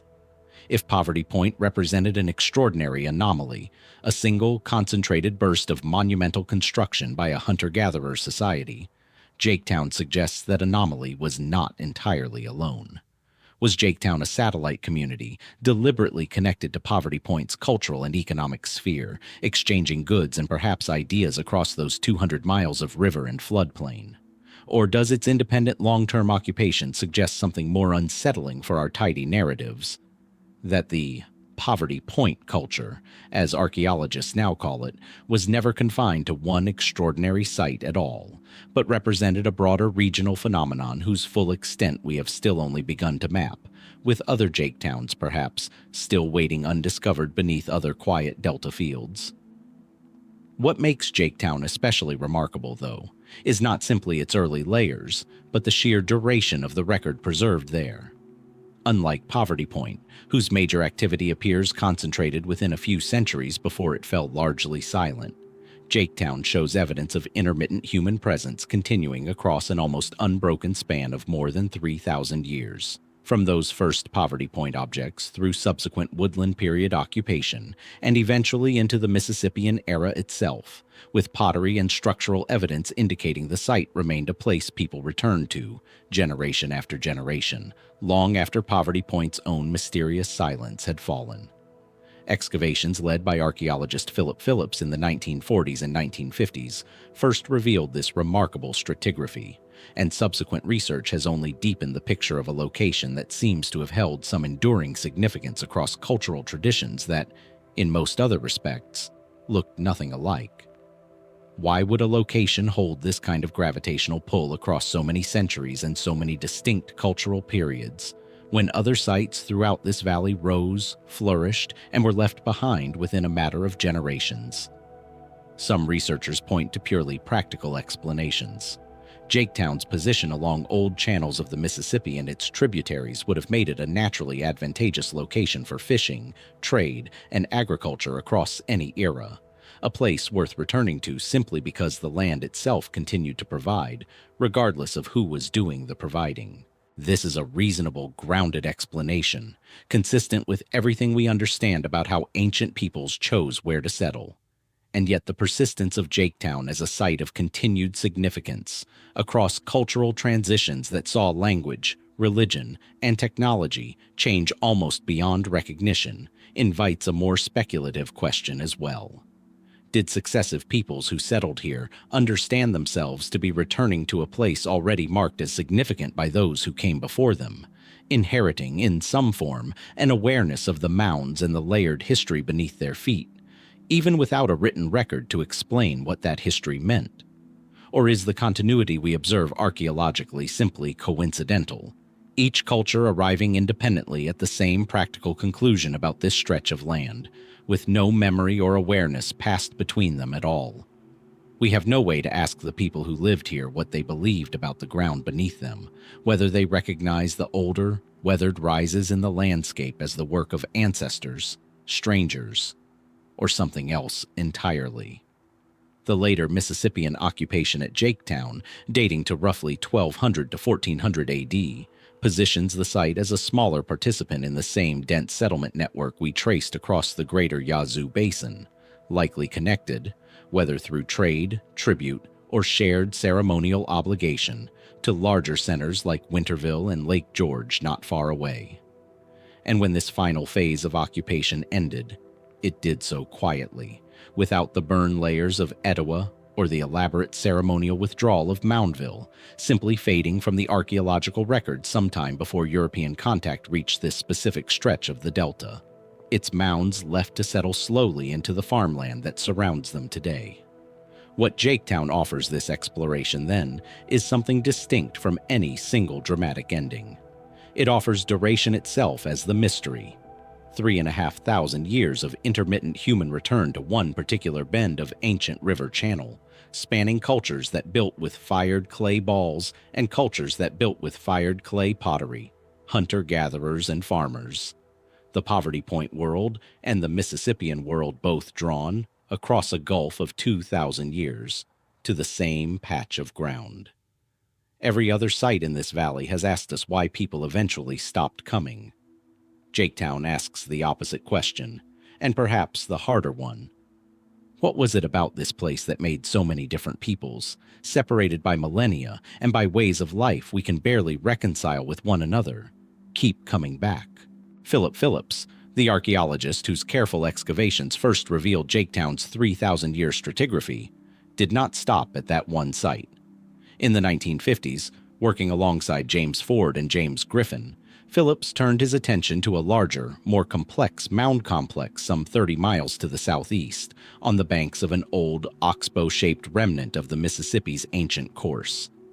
That site, known today as Holly Bluff, or sometimes by its older name, Lake George, would become one of the most thoroughly studied Mississippian centers in the entire lower valley. And, perhaps because of that very scrutiny, one whose questions have only multiplied the more carefully it has been examined. Lake George occupies a low ridge above a crescent-shaped lake, itself a former channel of the Mississippi, abandoned by the river centuries before the mounds here were ever built, then slowly transformed into the placid oxbow lake that gives the site its more common name today. The complex includes at least 25 mounds arranged around a central plaza, the largest, Mound A, rising some 55 feet, again placing this site among the tallest Mississippian earthworks in the entire valley, its scale rivaling Winterville not far to the north. What sets Lake George apart from its neighbor, though, is the extraordinary depth of its occupational history. Excavations here revealed layers of continuous habitation stretching back over 1,000 years before the site's Mississippian peak, through the woodland period Coles Creek culture, into the earlier traditions that shaped this region's earliest experiments in mound construction, making Lake George, much like Jaketown, a place whose story cannot be told through a single cultural lens. The Mississippian occupation at Lake George, reaching its height between roughly 1200 and 1500 AD, positioned the site as a major regional center within the same interconnected Yazoo Basin network we have already traced through Winterville and Jaketown, and, further south, Carson. Ceramic evidence recovered here shows a distinctive local style, sometimes referred to as the Lake George phase, blending Mississippian forms with the persistent Coles Creek and Plaquemine traditions rooted more specifically in this stretch of the lower valley, the same cultural crosscurrent we noted at Winterville, suggesting this entire basin functioned less as a simple extension of Cahokia's northern sphere, and more as its own distinct cultural landscape, absorbing outside influence while maintaining traditions that reached back centuries before the Mississippian world ever took shape. What makes Lake George's mystery especially compelling, though, is the pattern Phillips and his colleagues identified in the site's final centuries. A pattern of contraction, expansion, and contraction again, unfolding across generations in a way that resists any single, tidy narrative of rise and fall. The site appears to have reached an early peak, then experienced a period of reduced activity, before undergoing a second phase of significant mound construction and apparent population growth sometime in the 1300s, echoing the staggered, uncertain rhythm we encountered at Kincaid and, in a different form, at Etowah. Why would a Mississippian center's fortunes rise, fall, and rise again across a span of centuries rather than following the more familiar arc of ascent, peak, and permanent decline we have traced elsewhere in this valley? Does this suggest a site unusually sensitive to shifting regional politics, its population contracting when neighboring alliances weakened and expanding again when a new arrangement of power briefly favored it? Or does it point to something environmental? The Oxbow Lake itself, cut off from the Mississippi's main channel, perhaps prone to its own cycles of siltation and renewal that shaped the agricultural fortunes of everyone who depended on it, in rhythms we can trace in the site's stratigraphy but can no longer fully reconstruct. There is also, buried within Lake George's layered history, an unusually rich record of craft specialization that has drawn sustained scholarly attention.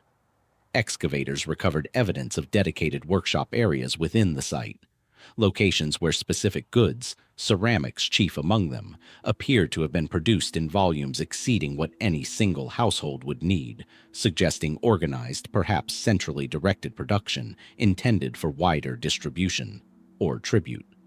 This raises a question that echoes, in a quieter register, the puzzle we encountered at Etowah's elite workshops. What kind of authority organizes specialized craft production across generations, in a town this size, without the kind of singular monumental political center we associate with Cahokia or Moundville? Was Lake George governed by a more distributed form of leadership than its larger contemporaries, its economic organization more communal, or simply less visible in the archaeological record than a single paramount chief's moundtop residence would have been? And then, in the final phase of its occupation, sometime in the 15th century, Lake George's Mississippian population appears to have declined once more, this time without the recovery that had followed its earlier contraction. By the time later explorers and eventually American settlers took note of the mounds rising above the Oxbow Lake, the site had already been quiet for generations, its final residents dispersed into a pattern the surrounding Yazoo Basin has made painfully familiar throughout this exploration, absorbed perhaps into the same broader dissolution that eventually touched Winterville, Carson, and so many other centers scattered across this same alluvial landscape. What Phillips, Ford, and Griffin left behind in their painstaking decades of study is one of the most complete stratigraphic records this valley has to offer, layer built upon layer across nearly 2,000 years of continuous human presence. And yet completeness of record has not produced completeness of understanding. If anything, the closer this site has been examined, the more its rhythm of decline and renewal resists the single, satisfying explanation that a less studied ruin might have allowed us to assume. Lake George does not offer a clean ending.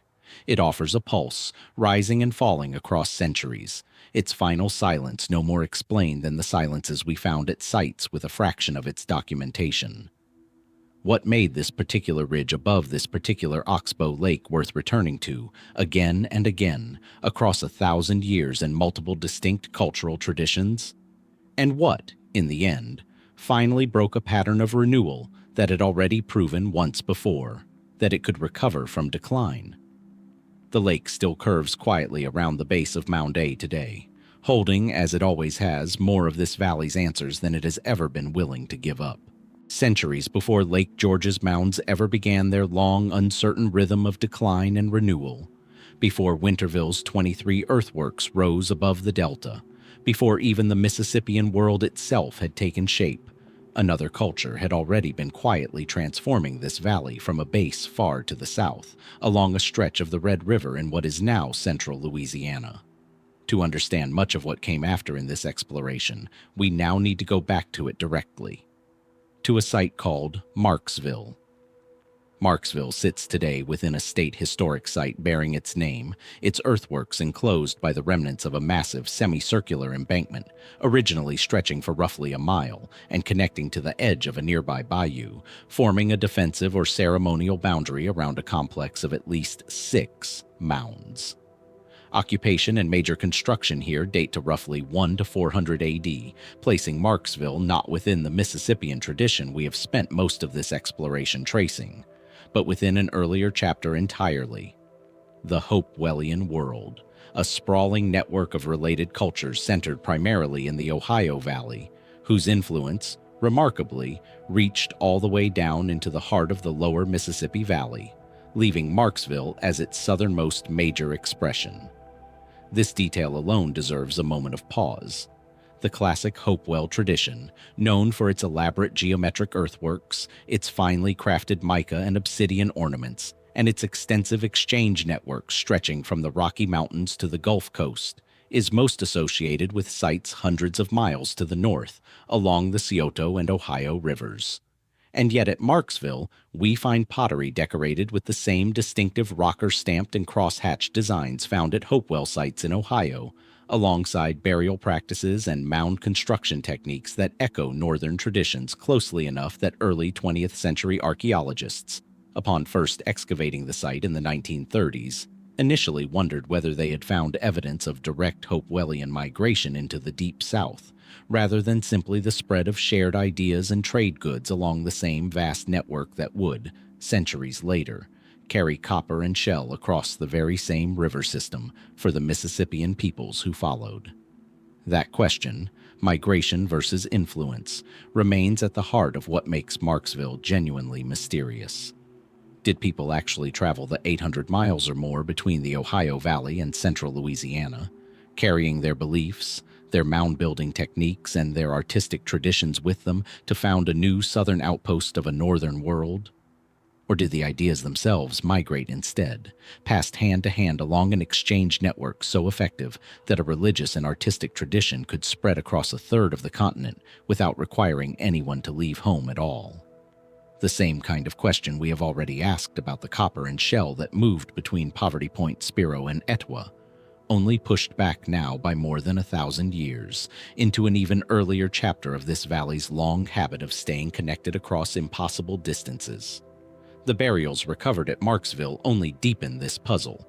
Excavated mounds have revealed evidence of elite interments accompanied by finely crafted ornaments, and in one notable case, a burial associated with an engraved stone tablet whose imagery echoes motifs found much further north. An artistic vocabulary that seems to transcend the specific regional cultures that used it, hinting at a shared cosmology or religious framework binding these distant communities together in ways we can trace through objects but not fully translate into belief. What did the Marksville people understand themselves to be participating in when they built earthworks in a style that had originated so far from where they lived? Did they see themselves as members of a single extended religious tradition stretching across the entire eastern woodlands? Or had these northern forms simply been absorbed and reinterpreted so thoroughly by the time they reached Louisiana that their original meaning had already shifted into something locally distinct? Then, sometime around 400 AD, the Marksville tradition itself began to transform, giving way to subsequent local cultures, Troyville, and later Coles Creek, the very tradition whose ceramic influence we have already traced blending into the Mississippian pottery at Winterville and Lake George nearly 1,000 years later. This continuity matters. It suggests that Marksville was not an isolated failed experiment, disconnected from what followed, but rather an early root system from which much of the later lower Mississippi Valley's cultural identity would eventually grow, its Hopewellian inheritance folding slowly into homegrown traditions that would, many centuries later, meet and blend with the Mississippian world spreading down from Cahokia. And yet the site's original connection to that distant northern world remains, in its own way, unresolved. Why did Hopewellian influence reach this far south, and this deeply, when so much of the lower Mississippi Valley's later archaeological record shows cultural development proceeding along more clearly local, independent lines? Was Marksville a deliberate religious colony, a pilgrimage destination for a faith whose center of gravity lay far to the north? Or was it simply the southernmost ripple of an exchange network so vast, so persistent, that it managed to carry not just copper and shell, but entire systems of belief and artistic expression across a continent, leaving Marksville as the clearest evidence we have that this valley's habit of staying connected across impossible distances did not begin with the Mississippians at all, but reaches back further still, into a past even the mound builders we have already met would have considered ancient. Marksville's earthworks remain quiet today, its semicircular embankment worn by nearly 2,000 years of weather, its museum holding artifacts whose northern relatives sit in collections 800 miles away, telling, perhaps, one half of a conversation whose other half has never been fully recovered. What passed between these two worlds, and what was carried south along that ancient path, remains one of this valley's oldest open questions. Old enough, in fact, that everything we have traced since, every mound, every vanished town, every scattered network of shell and copper, may ultimately trace its first thread back to whatever happened here, on the banks of the Red River, in the earliest centuries of this story.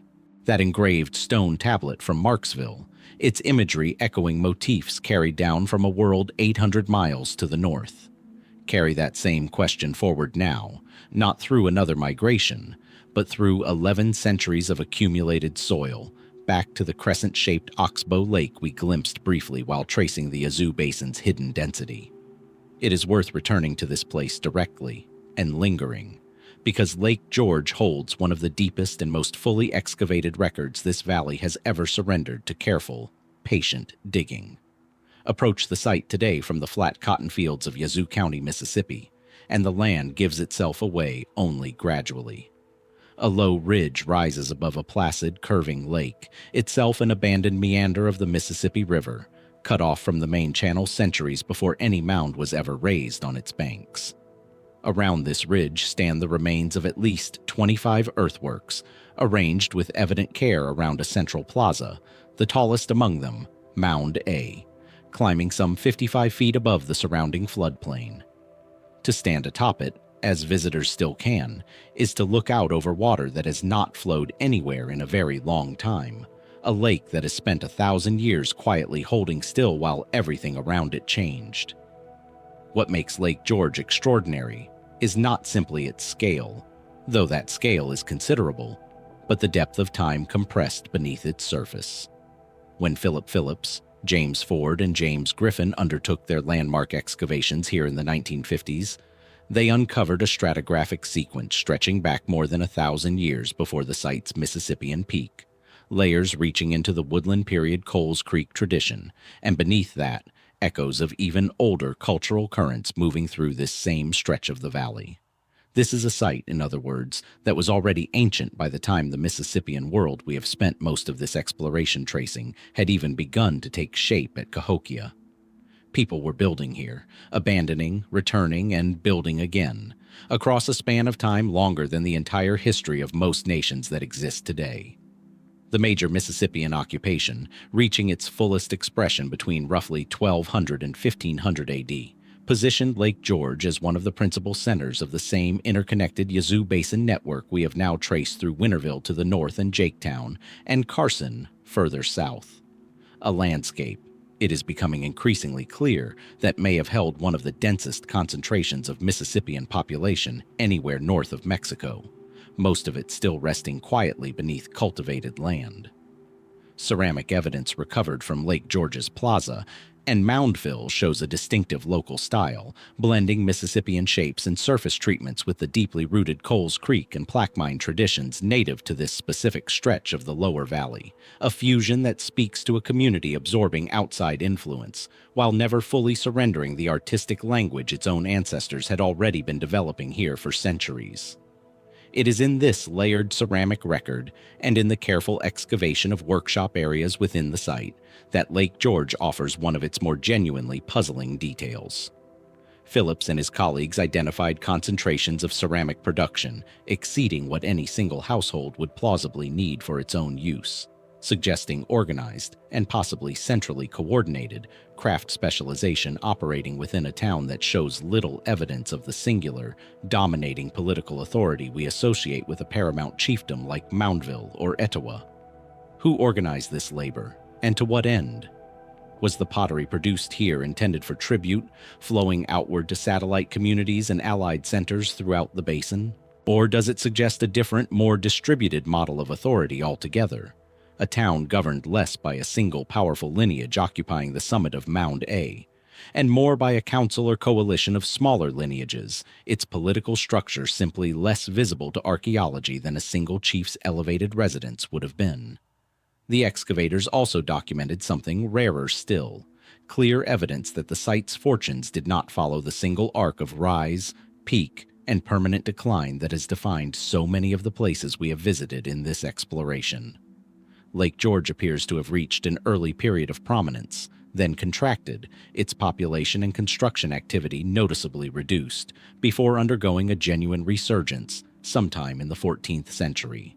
New mounds rising, the plaza reorganized, as though the community had found, somehow, a way to recover from a decline that, at so many other Mississippian centers, proved final. What allowed this particular town, on this particular abandoned river bend, to rebuild itself once already, when Cahokia never did, when Angel Mounds never did, when so much of this valley story has been a story of endings that simply held? Was it the lake itself, its still water offering a stability and fertility that the shifting, unpredictable main channel of the Mississippi could not guarantee to settlements built directly upon it? Or was the resurgence driven by something less tied to the land and more to the fortunes of alliance and rivalry among the basin's competing centers? Lake George's fortunes rising precisely as some neighboring powers began to fade. That resurgence, in the end, did not last. By the 15th century, decline set in a second time, and on this occasion, no recovery followed. The mound building ceased. The workshops fell silent. The population that had once gathered around this crescent of still water dispersed into the same pattern of quiet, largely unrecorded departure that has closed almost every chapter of this exploration, its final residents folded, presumably, into smaller communities scattered across a basin that, as we have already seen, may still hold dozens of similarly unresolved settlements beneath its plowed fields. What Lake George leaves us with, finally, is not a mystery of absence, the way Cahokia's emptied plazas do, but a mystery of resilience whose limits we still cannot fully explain.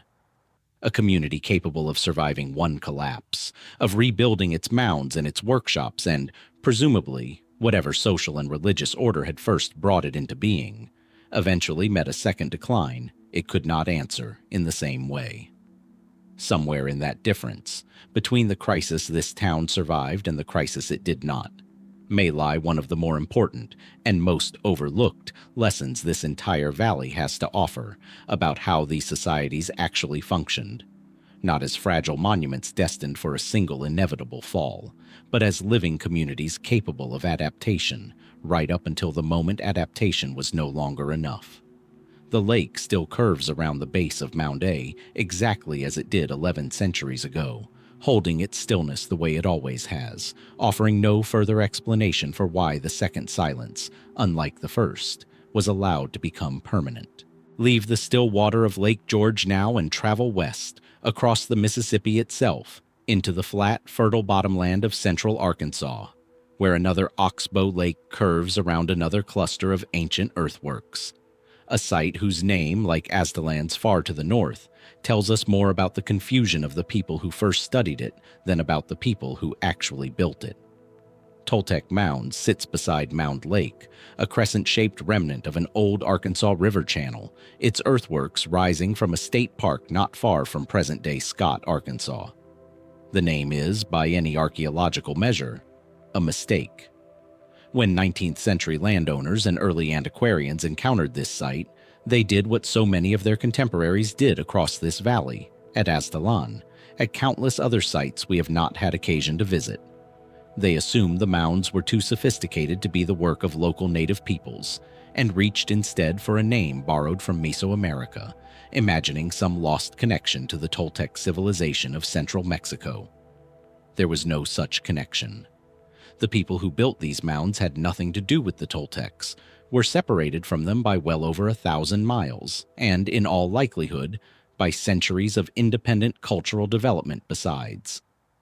And yet the name persisted long enough to become official, so thoroughly attached to the site that even now, with the misattribution fully understood and openly acknowledged by the archaeologists who study it, Toltec Mounds remains its name. What the mounds actually represent is something considerably more local, and in its own way more remarkable. One of the largest and most enigmatic ceremonial centers of the Plum Bayou culture, a late woodland period society that flourished in this stretch of the Arkansas River Valley from roughly 600 to 1050 AD. This places Toltec mounds earlier than the great Mississippian centers we have spent most of this exploration tracing, its major construction and ceremonial use largely complete before Cahokia had even begun its dramatic rise a few hundred miles to the northeast. At its height, the site encompassed 18 mounds enclosed by an earthen embankment and ditch stretching nearly a mile, surrounding a plaza that has been identified, through careful astronomical study, as one of the most precisely aligned ceremonial spaces anywhere in ancient North America. That alignment deserves particular attention, because it is here that Toltec Mounds offers this valley one of its clearest, most carefully documented mysteries. Research conducted by archaeoastronomer Robert Sharp and others has demonstrated that the site's principal mounds and plaza markers align with remarkable precision to the solstices and equinoxes, and further, that certain sight lines appear calibrated to mark the maximum and minimum positions of the moon's rising and setting points across its complex 18.6-year cycle, a phenomenon known as the lunar standstill. This is a level of astronomical sophistication that places Toltec mounds among a very small number of ancient North American sites, alongside the woodhenge we encountered at Cahokia, capable of tracking not just the sun's annual journey, but the moon's far more subtle, far harder to observe long-term rhythm. What does it mean that a society with no known system of writing, centuries before Cahokia's own celebrated solar alignments, had already developed the sustained generational program of observation required to identify and mark a cycle that takes nearly 2 decades to complete? Tracking the lunar standstill is not something achieved through a single season of watching the sky. It requires observers who record what they see, pass that knowledge to those who come after them, and continue the observation across multiple full cycles before the pattern can be confirmed with the kind of confidence needed to build permanent, physical markers into the earth itself. Was this knowledge maintained by a dedicated priesthood, a lineage of sky watchers whose entire social function was bound up in this multi-generational project? And if so, what became of that knowledge, that carefully maintained tradition, when the site's active use came to an end? The mounds themselves raise a further related question. Mound A, the largest at the site, rises approximately 49 feet, an imposing structure for its era, and excavations have revealed that at least one of the site's principal mounds appears to have been constructed rapidly, in a relatively short and intensive building episode, rather than through the slow, incremental accumulation of layers over generations that characterizes many woodland and Mississippian mounds elsewhere in this valley. What could mobilize the labor required for that kind of concentrated construction effort in a society we still understand comparatively poorly, centuries before the large hierarchical Mississippian chiefdoms that would later demonstrate similar capabilities at places like Poverty Point's Mound A, itself raised, as we explored earlier in this journey, within a matter of months? Around 1050 AD, Toltec Mound's role as a major ceremonial center came to an end, its plaza abandoned, its astronomical program apparently discontinued, in a transition that occurred, intriguingly, almost precisely as Cahokia was beginning its own extraordinary rise several hundred miles away. Is this timing coincidental? Two unrelated societies following independent trajectories that happen to cross in the same narrow window of years? Or does it suggest something more directly connected, a religious and political center whose authority and whose carefully guarded astronomical knowledge was somehow eclipsed or absorbed by the emerging power of the new Mississippian world taking shape to the northeast, its own sky-watching traditions perhaps drawing, consciously or not, on techniques first developed here at Toltec generations earlier? The Plum Bayou culture that built these mounds did not simply vanish when the site's major ceremonial function ended, but the specific, sustained astronomical program that had once defined this place appears to have gone with it, leaving behind alignments precise enough to measure today, but no explanation of who was meant to read them, or why the reading, eventually, stopped. Toltec Mounds is preserved today as an Arkansas state park and a registered National Historic Landmark, its plaza open to visitors who can walk the same sightlines that once tracked the moon's slow 18-year wandering across the horizon, whether or not they realize what they are standing on.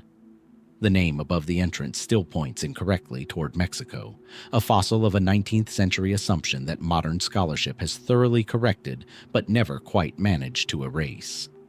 Beneath that mistaken name, though, lies a genuine achievement this valley has offered surprisingly few clear examples of. Not a mystery of absence or destruction, but a mystery of sustained, patient knowledge, carefully built into the land and then, for reasons still unknown, allowed to lapse. What was lost when Toltec's skywatchers stopped watching? And how much of what Cahokia would later claim as its own celestial wisdom may have first been learned, generations earlier, on this quiet bend of the Arkansas River? That question of eclipsed knowledge, one tradition's wisdom perhaps absorbed by another before the source itself fell silent, recurs one final time in this exploration, though in a different register altogether. Not a question of astronomy this time, but of identity itself, at a site far to the southeast of Toltec, near the confluence of the Arkansas and Mississippi rivers. The Menard-Hodges site sits today near the small community of Arkansas Post, in the far southeastern corner of Arkansas, its mounds rising quietly from bottomland that has, across the centuries, flooded, silted, and rebuilt itself more times than any single record could count. Two principal mounds survive here, the larger, known as the Menard Mound, reaching approximately 30 feet, along with the smaller Hodges Mound nearby, remnants of what was once a considerably more extensive Mississippian ceremonial and residential complex. Much of it, like so many sites throughout this exploration, reduced or erased entirely by more than a century of agricultural plowing and the restless meandering of the rivers themselves. Occupation here spans a long arc, from the early Mississippian period through the era of first sustained European contact in the 16th and 17th centuries, making Menard-Hodges, like Nodena, far to the north, one of the relatively rare sites in this valley whose final chapters may have been at least partially witnessed by outside observers. That possibility is what elevates Menard-Hodges from a modest eroded mound group into one of the more quietly significant unresolved puzzles in this entire exploration.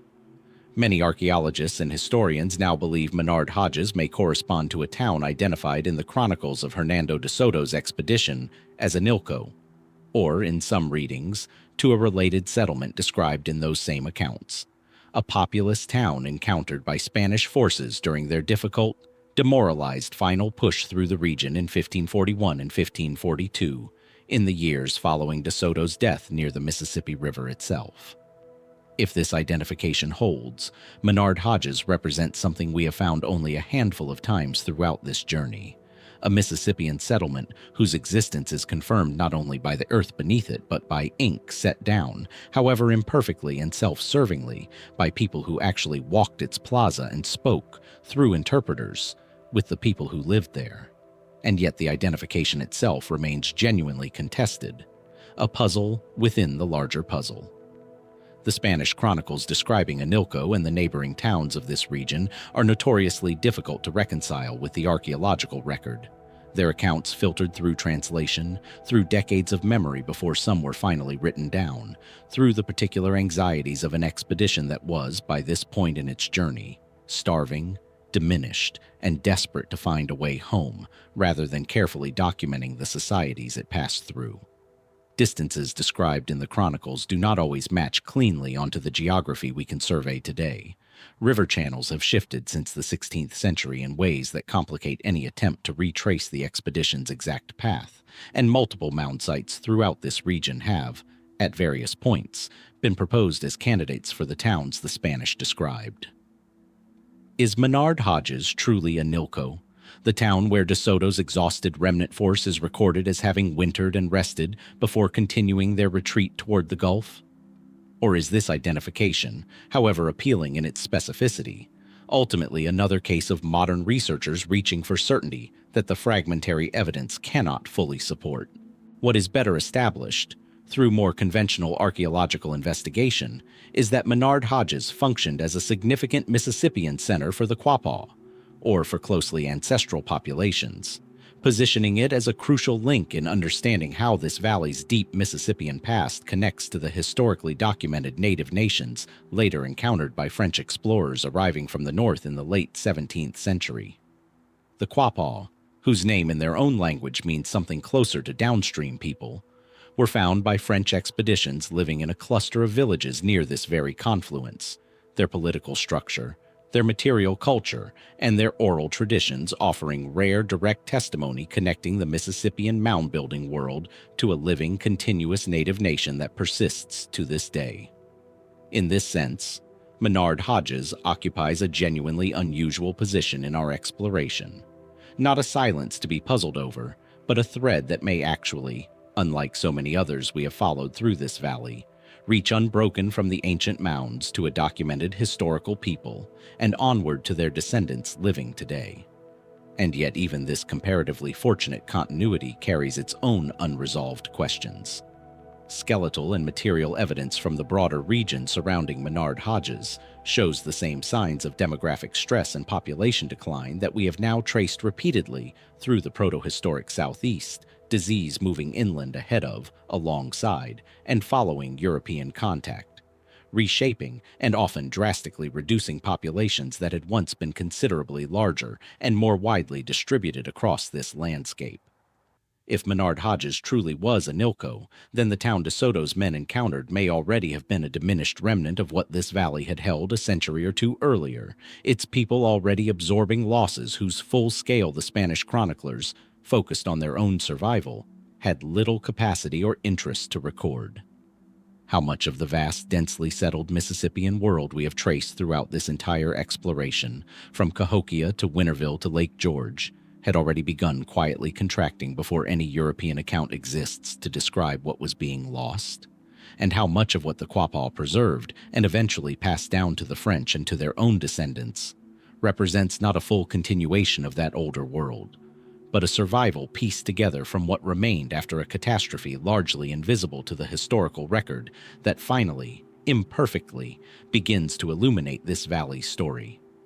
Menard-Hodges today remains modest, its surviving mounds protected but rarely visited compared to the more famous sites we have walked through in this exploration, its connection to De Soto's chronicles debated in academic papers few outside specialist circles will ever read. And yet in its quiet, contested way, this site may offer something none of the others quite could, a genuine bridge, however uncertain its exact position, between the deep, silent past of Cahokia's abandoned plazas and the living, continuous presence of a native nation that survived everything this valley's Mississippian world experienced, and is still here to tell at least part of what happened. What was lost in the silence before the Spanish arrived, and what was carried through it, passed hand to hand like the copper and shell we traced across 1,000 miles of ancient trade, down through generations who had no reason to expect that any of it, eventually, would need to be explained to strangers standing where these mounds still rise, asking, as we are asking now, who exactly was standing here before them, and what, precisely, they understood themselves to be leaving behind. Follow the river north now, away from the mounds we've just left behind, past Oxbow Lakes and Cypress Breaks, until the water bends sharply beneath the bluffs of eastern Arkansas. Here, where the St. Francis River curls like a question mark through the Delta lowlands, the land rises just enough to keep dry. And it was here, centuries ago, that a nation built its capital. Today it is called Parkin Archaeological State Park, a quiet expanse of green fields and reconstructed markers a short drive from the small town that shares its name. Visitors walking the grounds see little at first glance, a broad grass-covered mound rising some 17 feet above the plain, the faint depression of what was once a defensive ditch. And beyond it, the slow brown current of the river that made this place possible. But beneath the soil lies one of the most complete and best-preserved Mississippian town sites in North America. A settlement archaeologists believe was home to as many as 1,000 people at its height, encircled by a palisade wall, organized around a central plaza, and governed from atop that single earthen mound.